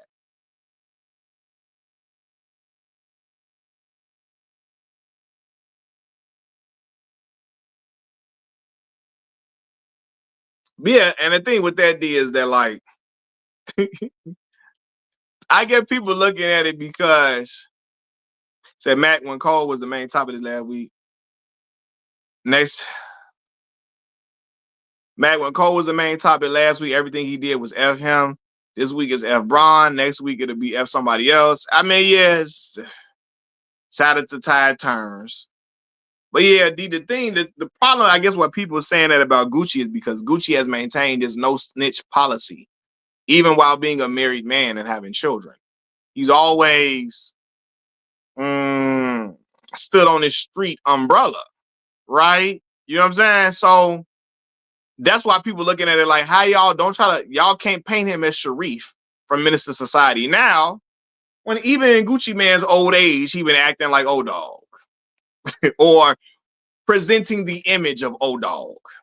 Even though he got in shape and stopped using drugs, Gucci still be talking a lot of street shit. A lot of it.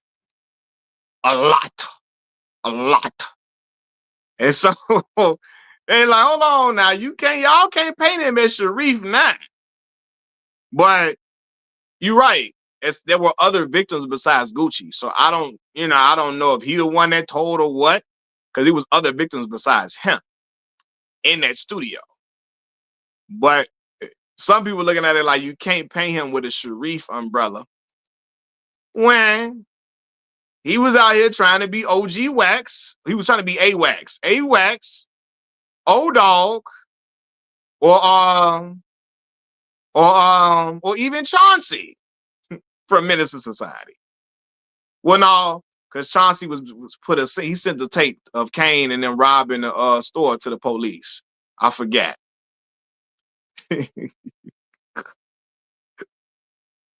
Sabbatical Queen say Gucci snitched. God damn, Gucci, man, you didn't did this shit again. And a lot, it's the possibility of Gucci snitching. I have not seen the paperwork, but I did see they say RD. Radrick Davis is Gucci's name. His initials are RD. They're saying RD helped to identify some of the guys or something like that, right?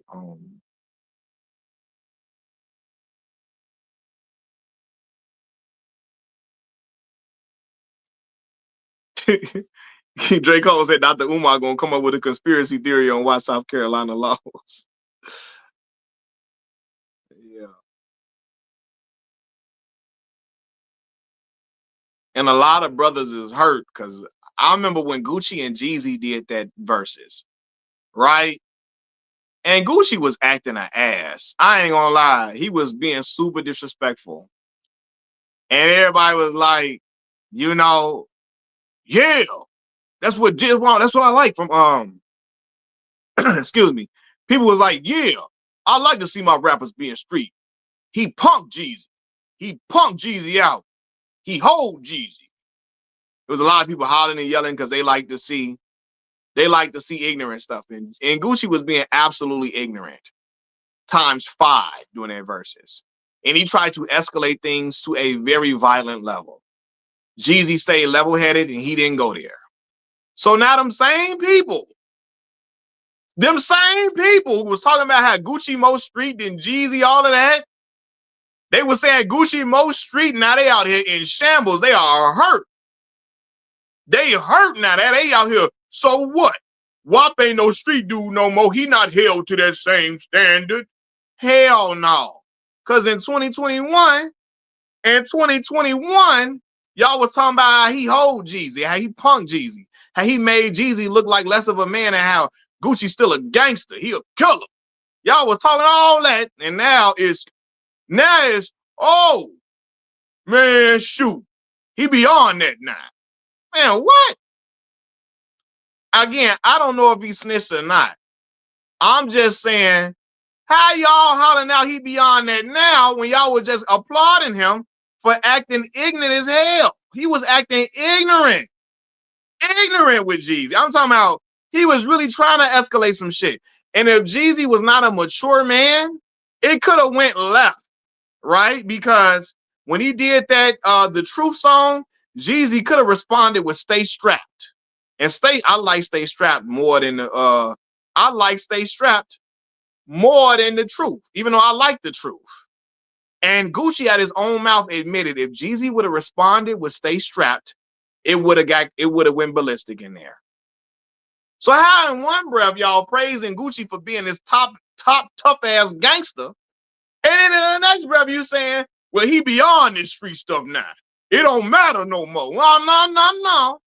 Y'all said it mattered then. Y'all said he punked Jeezy. He made Jeezy look like a bitch. Yeah. And now, with people saying Gucci might have identified Pooh Shiesty now it's, oh, so what? He a family man now. Well, he was a family man when he did their verses. He was a family man when he's saying he haunted by the ghost of Pookie Loke in his songs. Not too long ago, he's a family man then, right? He was a family man then, right? He was with Keisha, had a baby and all that then. You feel me? He was married and all that when he did that shit. So, what's the difference now? We can't try to move the goalpost now because y'all was applauding when he was acting an ignorant fool at their verses, showing his ass at their verses. I promise you, if Jeezy would have been doing a verses with a immature child, if Gucci was doing a verses against a immature Jeezy, oh my God, it would have been terrible. It would have been a bloodbath. And y'all was praising Guwap for being ignorant and pushing and basically trying to push the line on something violent happening. Because y'all would say he was more street than Jeezy. Now it's, oh, he beyond that now. I'm like, hey, we can't put the Sharif blanket on him now. You can't put the Assalamu Alaikum blanket on him now. I'm not no street dude at all. I'm a law-abiding citizen, but I'm just like, y'all can't do that. Now, y'all were just trying to hold on. Y'all was trying to call him the biggest gangster y'all ever seen in rap.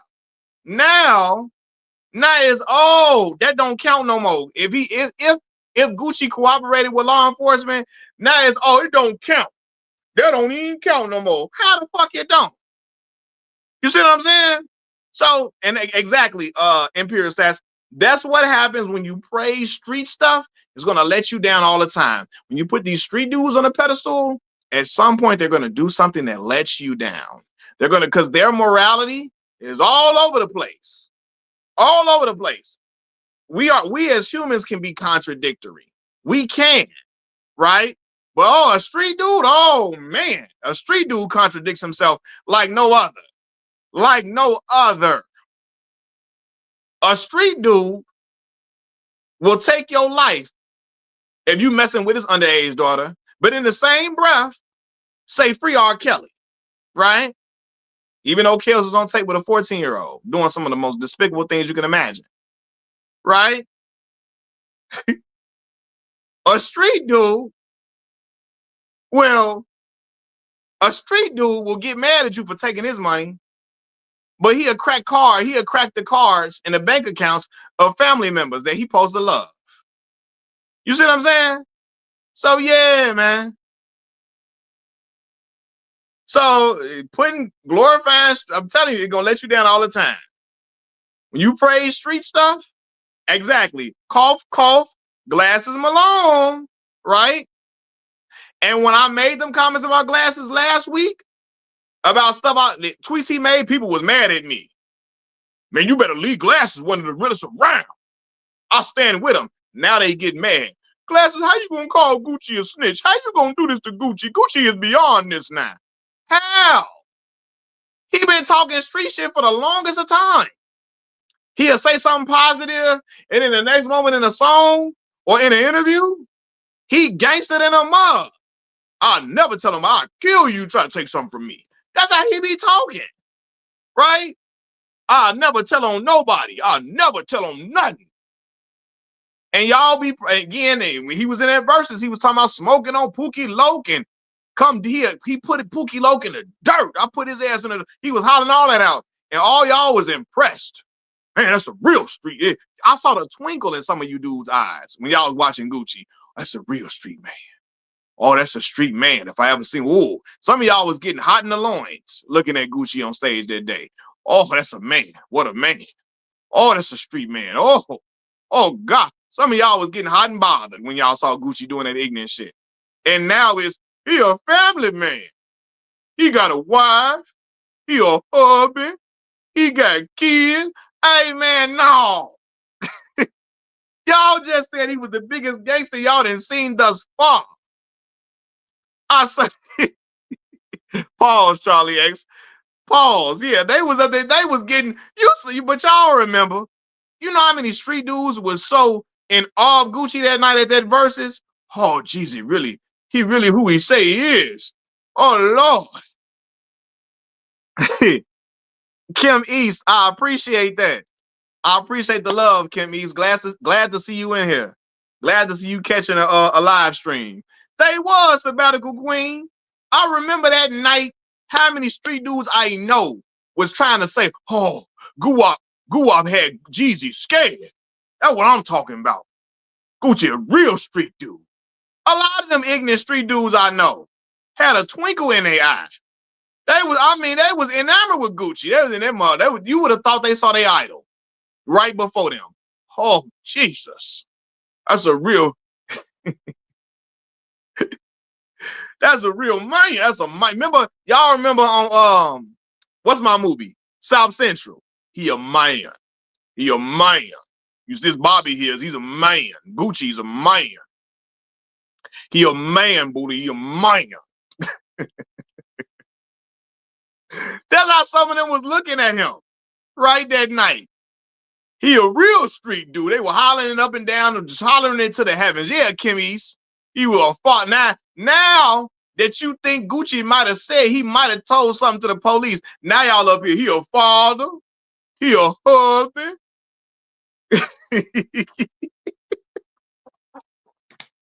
He a father. He a husband. Hey, man, he been a father and a husband that night when he did that versus acting ignorant and praising street stuff. So again, I'm not a street guy. And if something happened to me, I'm calling the law enforcement, right? For sure. But I've never been out here acting like I was a gangster. I've never been out here talking about I'll never tell on nothing under no Gucci in videos. I'll never tell on nobody under no circumstances, nothing.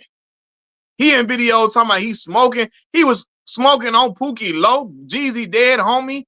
He talking about he put him in the dirt, all of that.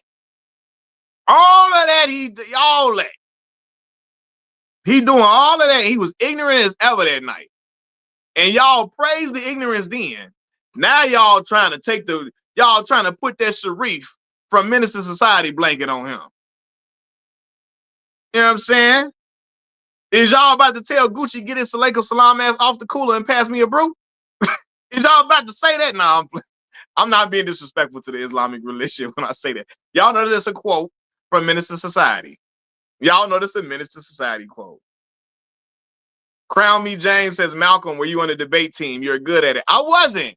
But you know why I hone these debate skills? Truthfully.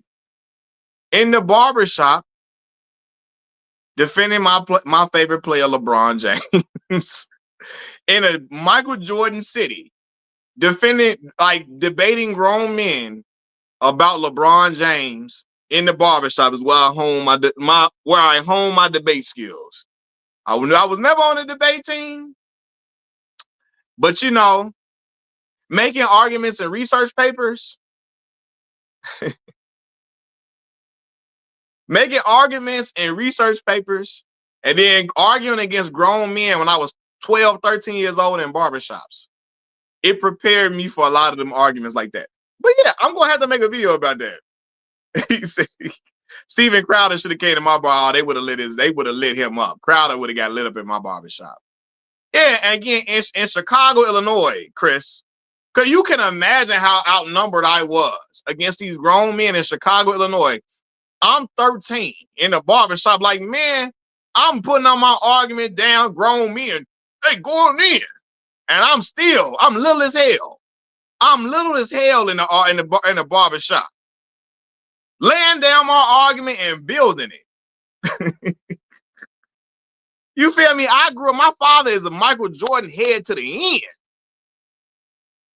end. My father is a Michael Jordan head to the end. My people, my grandmama and them got the newspaper articles from the Chicago Sun-Times nailed up on the wall every single time the Chicago Bulls won. It's on the walls in the house, right? My grandmama and my grandfather was deceased before I was even born. But my dad, my auntie, and my grandmama and them got VHS tapes of Chicago Bulls games that they recorded, right? So just imagine me in a household like that. In a household like that, in a barbershop, in this environment, that's why when I debate people about LeBron James, they don't bother me. I done been going up arguing against grown men forever. This stuff on the YouTube is light to me. Because I didn't been a LeBron James fan in Chicago, Illinois. You feel me? Michael Jordan land. So yeah.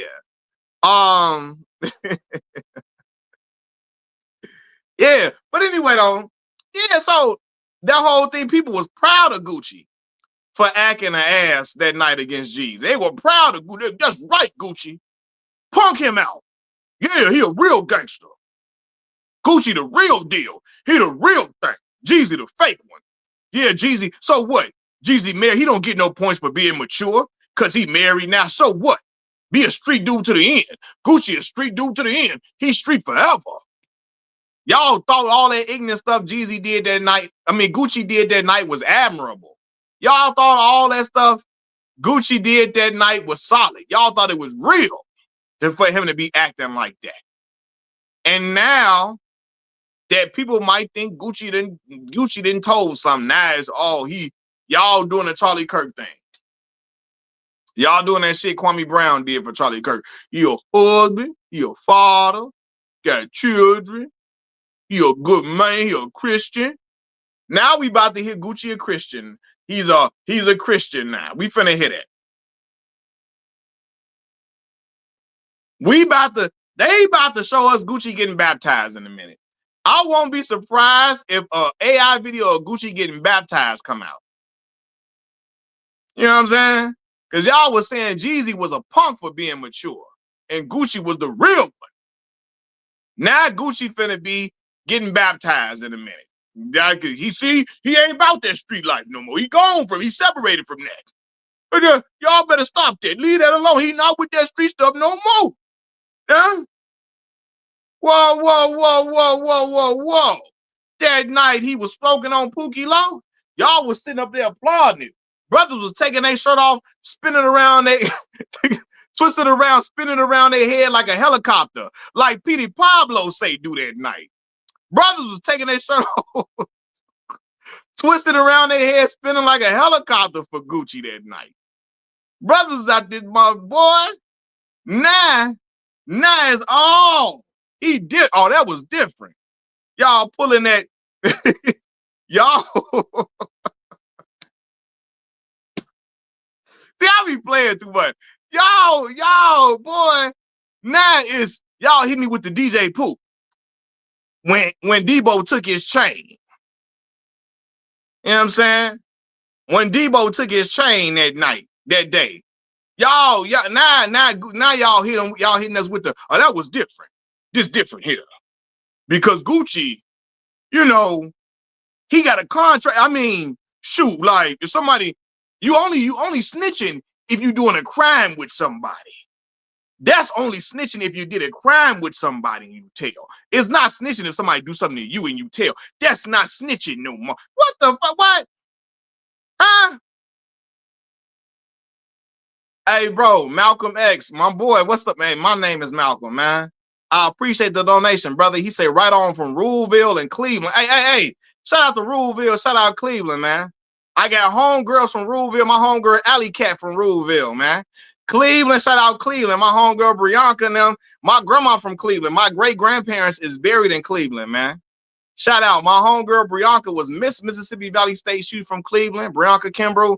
And I was Mr. Mississippi Valley State, man. Said my parents went to Valley State. I rock with Bron, but that was in bad taste. It was. And you know, Bron, my guy, but that was in complete bad taste. And I broke it down in the video, man. But I appreciate you sending a donation to the channel, man. But yeah, brothers out here talking about it's only snitching now if you do a crime with somebody and you get caught. But if somebody do something to you, if you tell, that ain't snitching. So Gucci good now. He good. Boy, let Jeezy would have done that. Let Jizzo would have been in some paperwork saying he told on somebody if he got robbed. Y'all would not be making these excuses for Jizzo. For Jizzo. Let Jeezy would have done that. Right? Y'all would have acted a fool. Let one of these little drill rappers would have done that. Y'all would have acted a fool. It's because your street dreams hero has now done something. Now it's not funny, right? You know, when you're a little kid and you getting whooped on the game and people laughing because you getting mad and you say it's not funny, right? I see brothers saying that about the people making memes about Gucci, telling, and that brother's hollering out, it's not funny. Leave him alone. It's not funny. Hey, man, dog, what? You would have been laughing if it was Jeezy. You'd have been laughing if it was one of these young drill rappers. If Pooh Shiesty was telling on Jeezy, you would have laughed. I mean, was telling on Gucci, you would have laughed. If Pooh Shiesty was telling on Gucci, you would laugh. Now it's not funny. Cause he not living up to what you thought your image of what he is. He not living up to the image that you had of him in your mind. Now you just mad. You know what I'm saying? You feel me? So again, I don't know if he snitched or not. You know what I'm saying? Because he with people that were civilians. He with people that were civilians. You know what I'm saying? And that could have told either, right?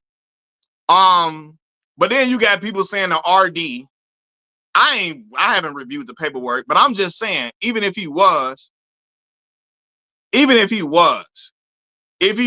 telling, I'm seeing people making excuses if he was telling. You know what I'm saying? And that's the hypocritical part of it.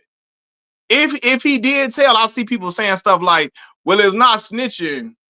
If it's only snitching if you commit a crime with somebody and you tell, not if something happened to you, right?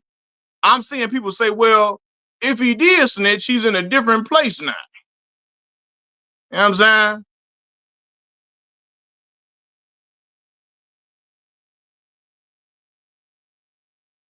Hey, listen. And Black Mall, when Twister did that, when Twister told for the insurance, you know Bum J, I don't even know you know who Bum J is. Bum J and them called Twister a snitch. And I'm not a street dude by any stretch of the imagination. I remember when Twister got robbed of his jewelry, and he said, and he told on the dudes and said, that person, I got to do it for my insurance. He got to report it for the insurance, all of that. Them saying Bump J, now Bump J is called the Chief of Chicago. I don't even know if y'all know who Bump is, but he made the song Move Around. Shawty, you know the game's about picking and choosing. You don't know when you won. You so used to losing. Move around. Now, move around. Move around. Right? He was on McDonald's, used to have it on their commercials, right? I remember, I don't know. I don't care. I'm not a street dude. But Bump and them called Twister a snitch for that. I remember that. And then Twister made a song called Send 'Em Off, dissing Twister. Now they have since reconciled, right? But my point is, right, but see, Black Mall, the street, see that street shit just it's so all over the place, right? Cause my uncles and my cousin them will tell you it don't matter snitching, and my uncles and cousins that was in the street will tell you they will never go to the police, even if something happened to them. Right? So it's like it's all over the place. This is why I don't subscribe to that shit, right? And most people will say it's snitching regardless. See, they trying to, this is my problem, Black Mall. Because if this wasn't Gucci, let's just say Gucci did tell. If it was one of these young drill rappers who was telling, and they say I'm doing for the insurance on jewelry, they would call that dude a snitch. If Gucci robbed somebody, if Gucci robbed one of them street dudes, these young street dudes, right? If Bum J had a song called Send 'Em Off, that dissing Twister, right? But if Gucci would have robbed one of these young drill rappers, and the young drill rappers say, I'm only telling because of the jewelry, they would call that young boy a snitch. But because it's Gucci Mane LaFleck, and he's built up this reputation, and people was in awe of him when he was just at that versus battle talking about smoking on Pookie. Low, go dig your partner up. I put his ass in the dirt, and people was sitting there looking at Gucci like, oh my God. Gucci Mane LaFleck, he everything I ever thought he was. Cause brothers marveled at him, they not gonna, you know what I'm saying? Yeah. Nah, but look, Black Mall, I can't just stop. I gotta make that point though. Cause Black Mall, I'm in a content game. So I have to make content about people who are moving goalposts as well. I can't just listen to, you know what I'm saying? I gotta make content from different angles. So I can't just ignore them. I'm gonna make them because people do that. You know what I'm saying? So I have to make content from that perspective to talk about people that move the goalposts on that. Because it's true. People really doing that. They saying if he told, I gotta see people saying he a family man now. And I'm looking like, hold on. He was a family man when he was dissing Pookie Loco on stage. Somebody dig your partner up. So what's the what? And y'all was marveling at him, calling him the biggest gangster y'all ever seen when he was acting ignorant as hell on stage with Jeezy. He was acting ignorant as fuck. And if Jeezy was an ignorant person back, it could have been a bloodbath in there. It could have been ridiculous. It could have been a ridiculous showing, right? But people was calling, they said Gucci punked Jeezy. He punked him. Gucci most street. He most savage. He more of a killer. He was all that. People was implying. I saw many people. It was people that thought like me too, who said, I'm glad Jeezy took the mature route. But there was a lot of people who was applauding Gucci, who was applauding him acting a fool and acting ignorant on stage, saying, oh, that's right. I like a rapper who lived till they rap. Gucci really the biggest gangster I ever saw. And now them very same people who was praising Gucci for being the biggest gangster doing that verses, now they saying, you know what I'm saying? Now they saying, oh, no, man, you know, it's okay. He a family man now. You know what I'm saying? So yeah, now granted though, Black Mall, I do get being upset, you know, with the whole situation. I don't think Jeezy intentionally, I think Jeezy was talking ish. He was just talking shit when he said, go collect that chain at the end of Stay Strapped. But the reality is somebody from Jeezy's hood took that seriously and went to try to take the chain for real. And Jeezy took his life, right? Um, I don't think Jeezy meant that intention. I think he was just talking shit like a lot of rappers do on diss songs. I kill you. I do this. I do that. But a dude from Jeezy's hood really took that serious. You know what I'm saying? Like a dude from Jeezy hood really took that serious and went to go try to get that chain. And Gucci defended himself. So I get that part of it, right? But like my point is, if you're gonna praise him for the outlandish street antics that night, then how are you gonna try to say, oh well, yeah, he did. Jeezy didn't send him. He took it upon himself. Like Jeezy didn't really even know the dude that well, for real. Like they was just from the same hood. And at the end of Stay Strapped, he said, I got $10,000. Anybody get that chain off of him? $10,000. He talking ish at the end of the song like rappers do. You know what I'm saying? Dude, Pookie Loc took that serious and went to go try to get the chain for real. You know what I'm saying? But I don't even think Jeezy knew him that well for real. They wasn't tight like they, but he from the same hood though.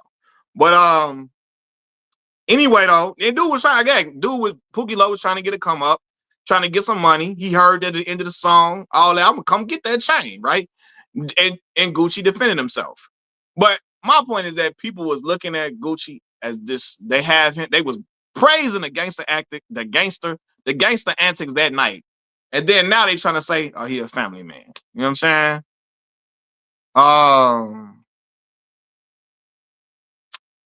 So it's like, how you gonna praise the gangster antics that night and then say he the biggest gangster alive and then try to say, well, he a changed man now? Like, man, what? That'd be my thing. You know what I'm saying? That'd be my thing, man. Yeah.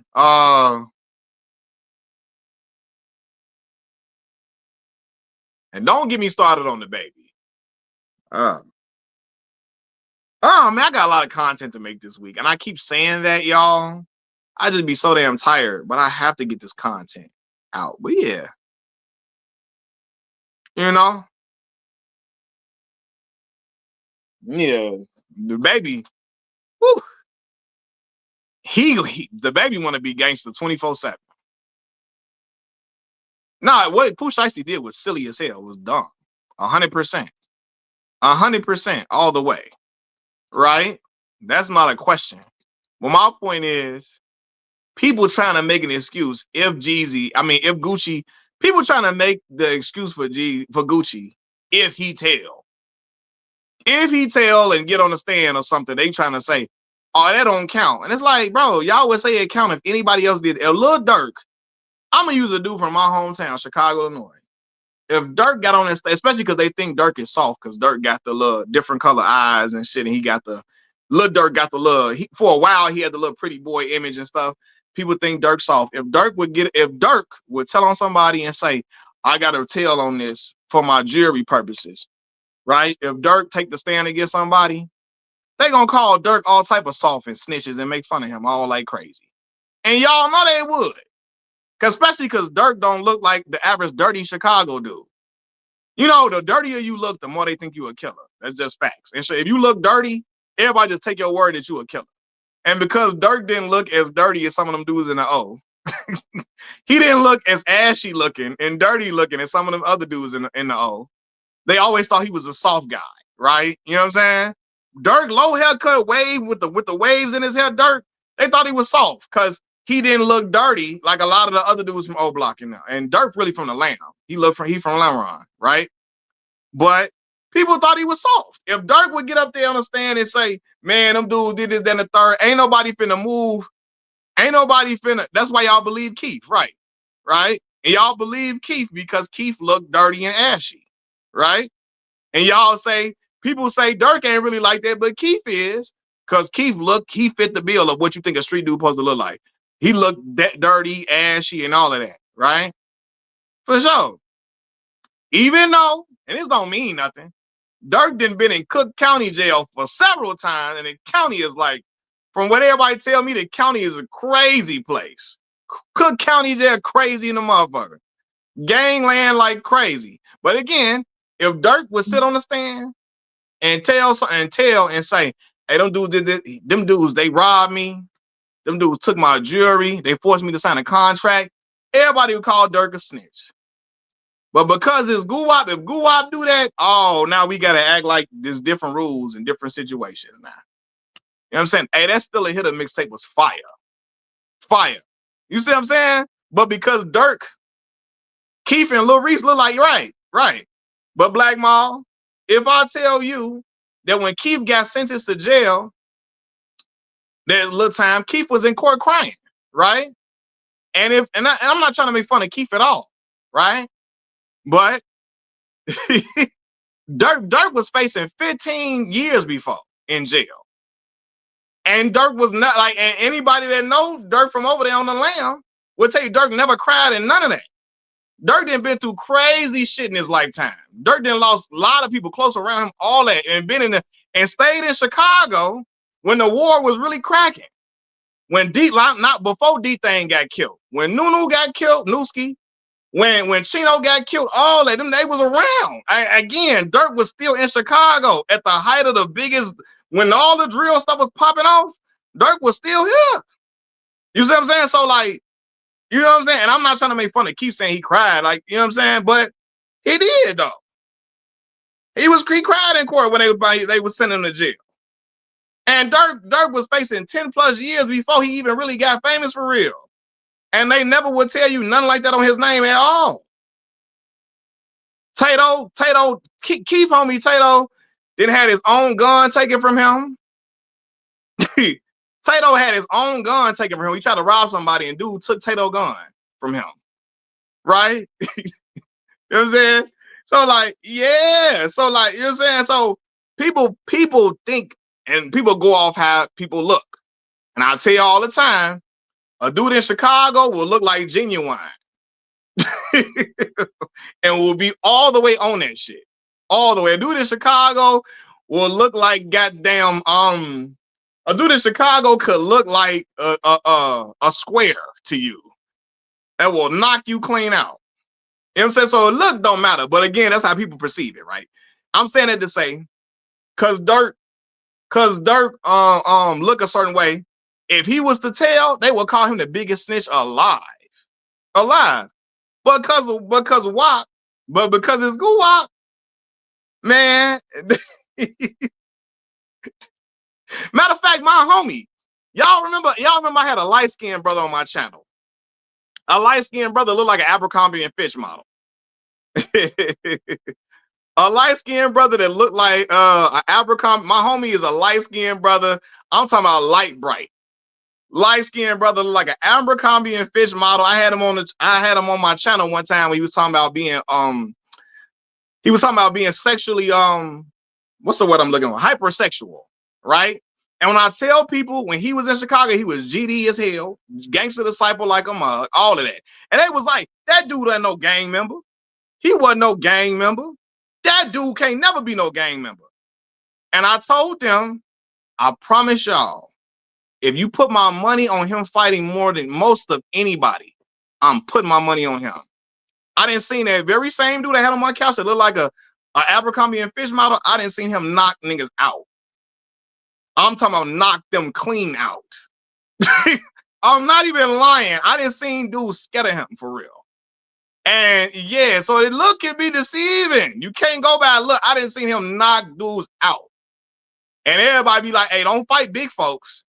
You know what I'm saying? It don't matter what he looked like. It's just how people look. But I'm getting off subject. But yeah.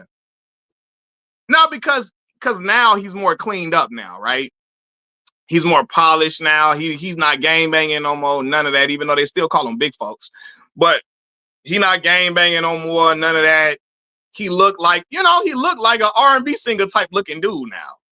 So people automatically like, he can't be no gang member. He couldn't. And I'm looking like, people just have a certain look. You know what I mean? He's grown and matured now. But anyway, my point is that yeah, if WAP would have, if that was Dirk, oh man, people would be all on Lil Dirk page, his Instagram page, calling him a snitch. You know what I'm saying? Look at sabbatical. What's his act? Ah! You know what I'm saying? Hey, he said, hey, finesse 2 times, no jelly. The can Merc, no jelly. I ate noodles, no packet.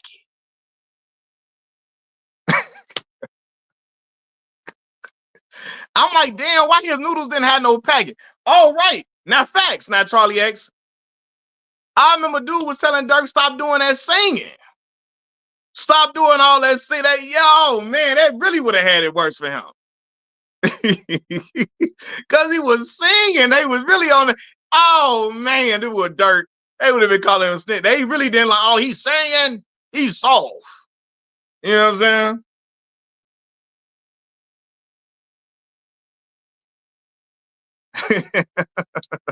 Said, you mad about these Salisbury steak? What he said, I had to go, I can get more groceries. What he say, I can get more groceries if I can. I can get more groceries if I can't go. What store he said? If I go to the dollar store, if I go to the dollar store, I can get more groceries.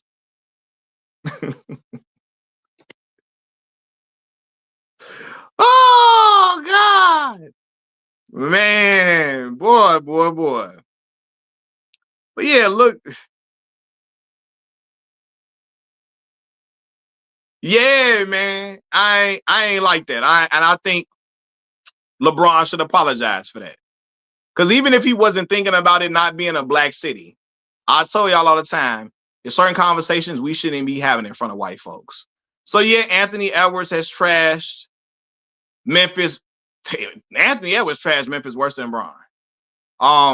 Kevin Durant and them trashed Memphis. What's the boy name? Derek White and them, all of them. But LeBron is held to a different standard. And when you're doing it in front of white people, it feels different. You know what I'm saying?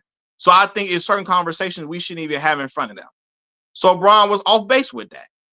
You know what I'm saying? But Bron doubled down because he got mad because people called him out about it. And we as black folks got to stop doing that. Just because black people call you out about something, just take time to see what they saying and hit them out. You know what I'm saying? Yeah, and hit them out and say the optics are not good. Same way I said, I told y'all I will never criticize Deontay Wilder in front of white folks. I don't do that shit. That's the only black American heavyweight we've had since Shannon Briggs. Not doing it. I am not doing that. Same way I didn't like Bill Cosby saying certain things about black folks in front of white folks during that pound cake speech. The same way I don't like people criticizing HBCUs and how HBCUs do things in front of white people. We can say that. Don't do it in a crowd of them. Like they already be looking to test stuff that we got going on down, right? So while he may not have been looking at it like, oh, Memphis is a black city, he got to think about it like that. He got to think about it like that. Because in reality, if somebody hear him saying, I don't like playing in Memphis or whatever, don't racist right wingers, they gonna say, well, hell, even LeBron James doesn't like going there. You know what I'm saying? They gonna say that. And yeah, you're right, Charlie X. When Shannon Sharp got mad that Deion Sanders got criticism for leaving Jackson State, he said, I didn't want to go to an HBCU either. That wasn't my first choice. If I had better grades, I would have went to a Power 5 school. I wouldn't have went to no HBCU. And I said, now is not the time for you to be saying no stuff like that. You keep that to yourself. This ain't the time for you to make no comments like that. I don't care if a HBCU wasn't your choice. You are the biggest alum to come from Savannah State.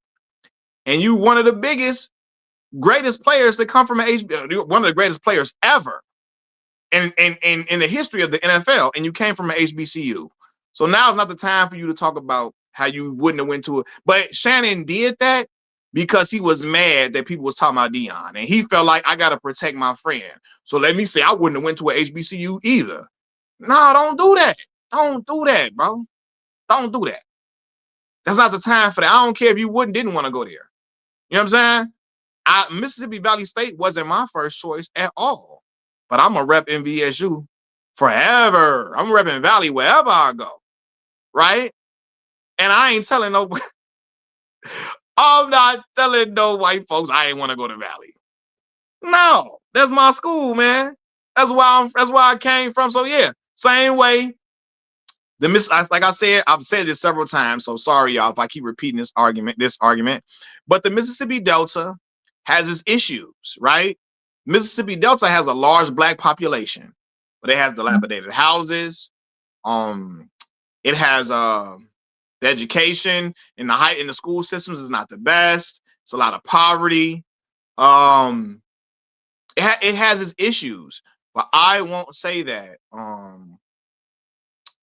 I won't say that in front of nobody because I know black people come from there.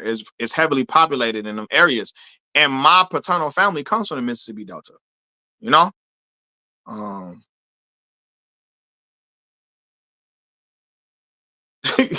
Black Mall, you said Sterling apologized to white folks. What do you say?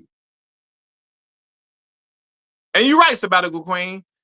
The reason HBCUs and certain places in the Mississippi Delta are like that is because of lack of funding. HBCUs are intentionally underfunded, intentionally, right? So yeah, man. So I think Bron was off base with that, and I do think he should apologize instead of doubling down, saying, "Hey, I don't even like going home. I don't like going to Milwaukee." And again, he said he don't like Utah either, which is a white Mormon place. But again, it's gonna ring louder when you say places like Milwaukee or Memphis, or you gonna say I don't really like going home like that. That's a lie. You know you like going back to Akron and go be with your people, your family. You know what I'm saying? It's just you really wanted to say that because you don't like people criticizing you and calling you anti-black in that sentiment. So now you're trying to double down on it. And sometimes we shouldn't double down. We should say, you know what? I hear what you're saying. I hear what you're saying. I hear what y'all saying, black folks, and I ain't mean it like that. You know, I was wrong. And sometimes when we get upset at certain people saying stuff about us, the first thing we do is want to get upset right back and jab right back at people or say things we really don't mean. You know what I'm saying? You want to say something else you really don't mean, and we have to take the time out to think about things before we say it.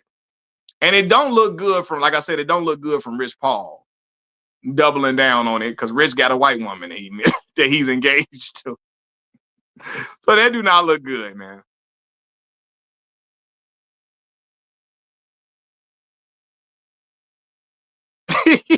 What Sterling say? He said we was raised around white, so we actually know all of them aren't bad. Man, what? That was Sterling said? Oh Lord. Oh Lord Jesus.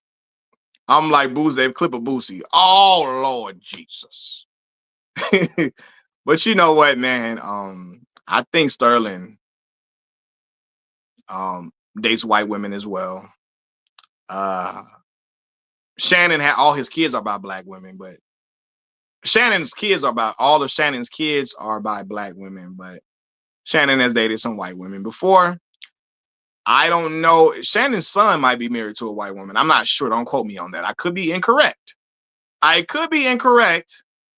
But his son, I think he said congratulations to my son and Rebecca. I think he said his son's wife is. And I don't know too many black Rebeccas. I think her name is Rebecca. I don't know too many black Rebeccas. Do y'all? I'm not sure. But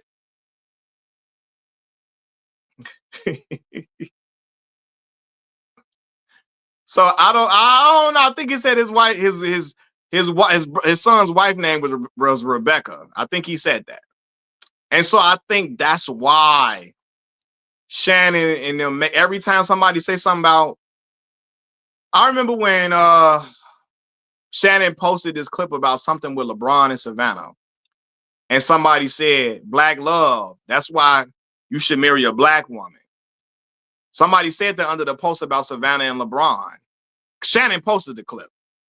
And then when somebody said that's why you should marry a black woman, Shannon was like, that's why you need to marry. You marry whoever you want to marry. Marry who loves you.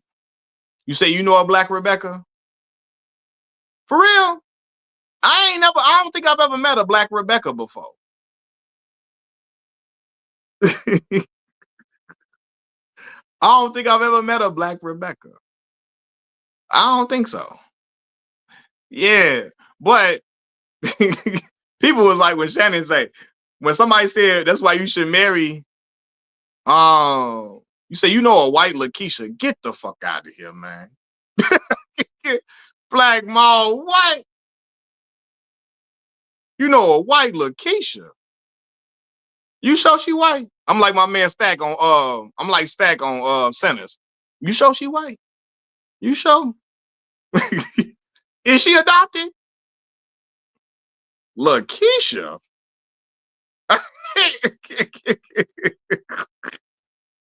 Lakeisha. Wait a minute. She might be named after her mama friend or something. She named after somebody that was near and dear to the family at some point. You know what I'm saying? I don't know. I've never met a black woman named Rebecca before. I've never met one. But I'm sure I know they exist, but I've never really met black Rebecca. Zero, what's the word, bro? What's going down, man?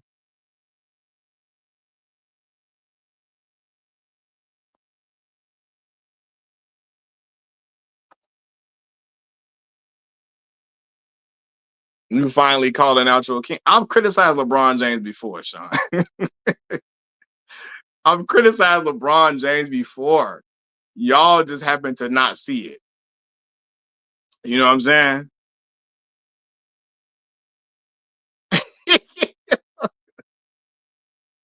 She said it's actually Lakeisha. I was like, oh, you remember that time? Um, uh, when Jamie Foxx was in court and the judge name was something Jackson, some type of black name, and Jamie Foxx said she just getting her Mariah Carey on right now. I've been like, Lakeisha, you sure you're not getting your Mariah Carey on right now? Lakeisha named after she in DC though, so I'm sure her mama had a yo. If the girl worked with you, she probably from DC. Her next door neighbor might have been named Lakeisha, and she was real close to her mama or something.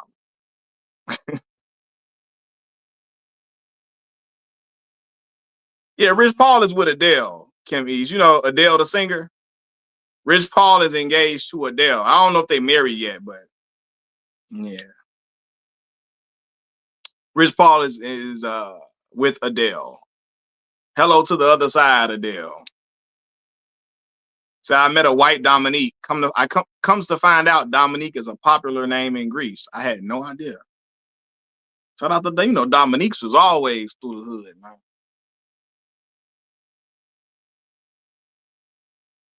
Um,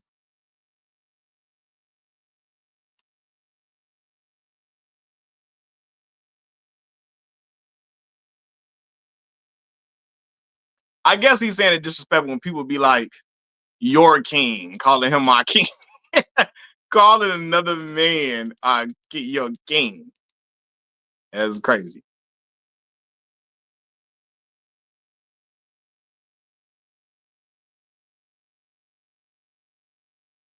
Singing an old Navy Lil Durk song. Braun only knew the words to like he know Jay-Z songs. He knew that what's that dang on song? What's the boy name? T Grizzly. First day out. He knew that.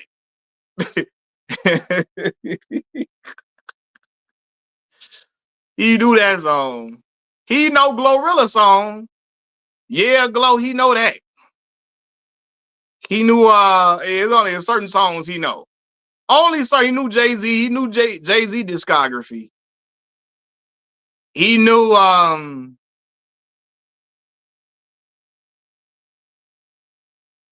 he said, I remember when Benny the Butcher song Braun dropped, the song name after him, he didn't even know. Braun don't be knowing them songs, man. For real. He be liking the music, but he don't be knowing them songs. He know Jigga catalog and he know 50, early 50, he would be rapping 50 in the car, I remember. Yeah.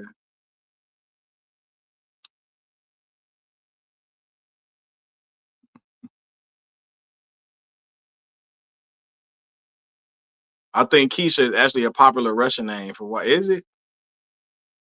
I used to take Russian for a few years when I was a kid, actually.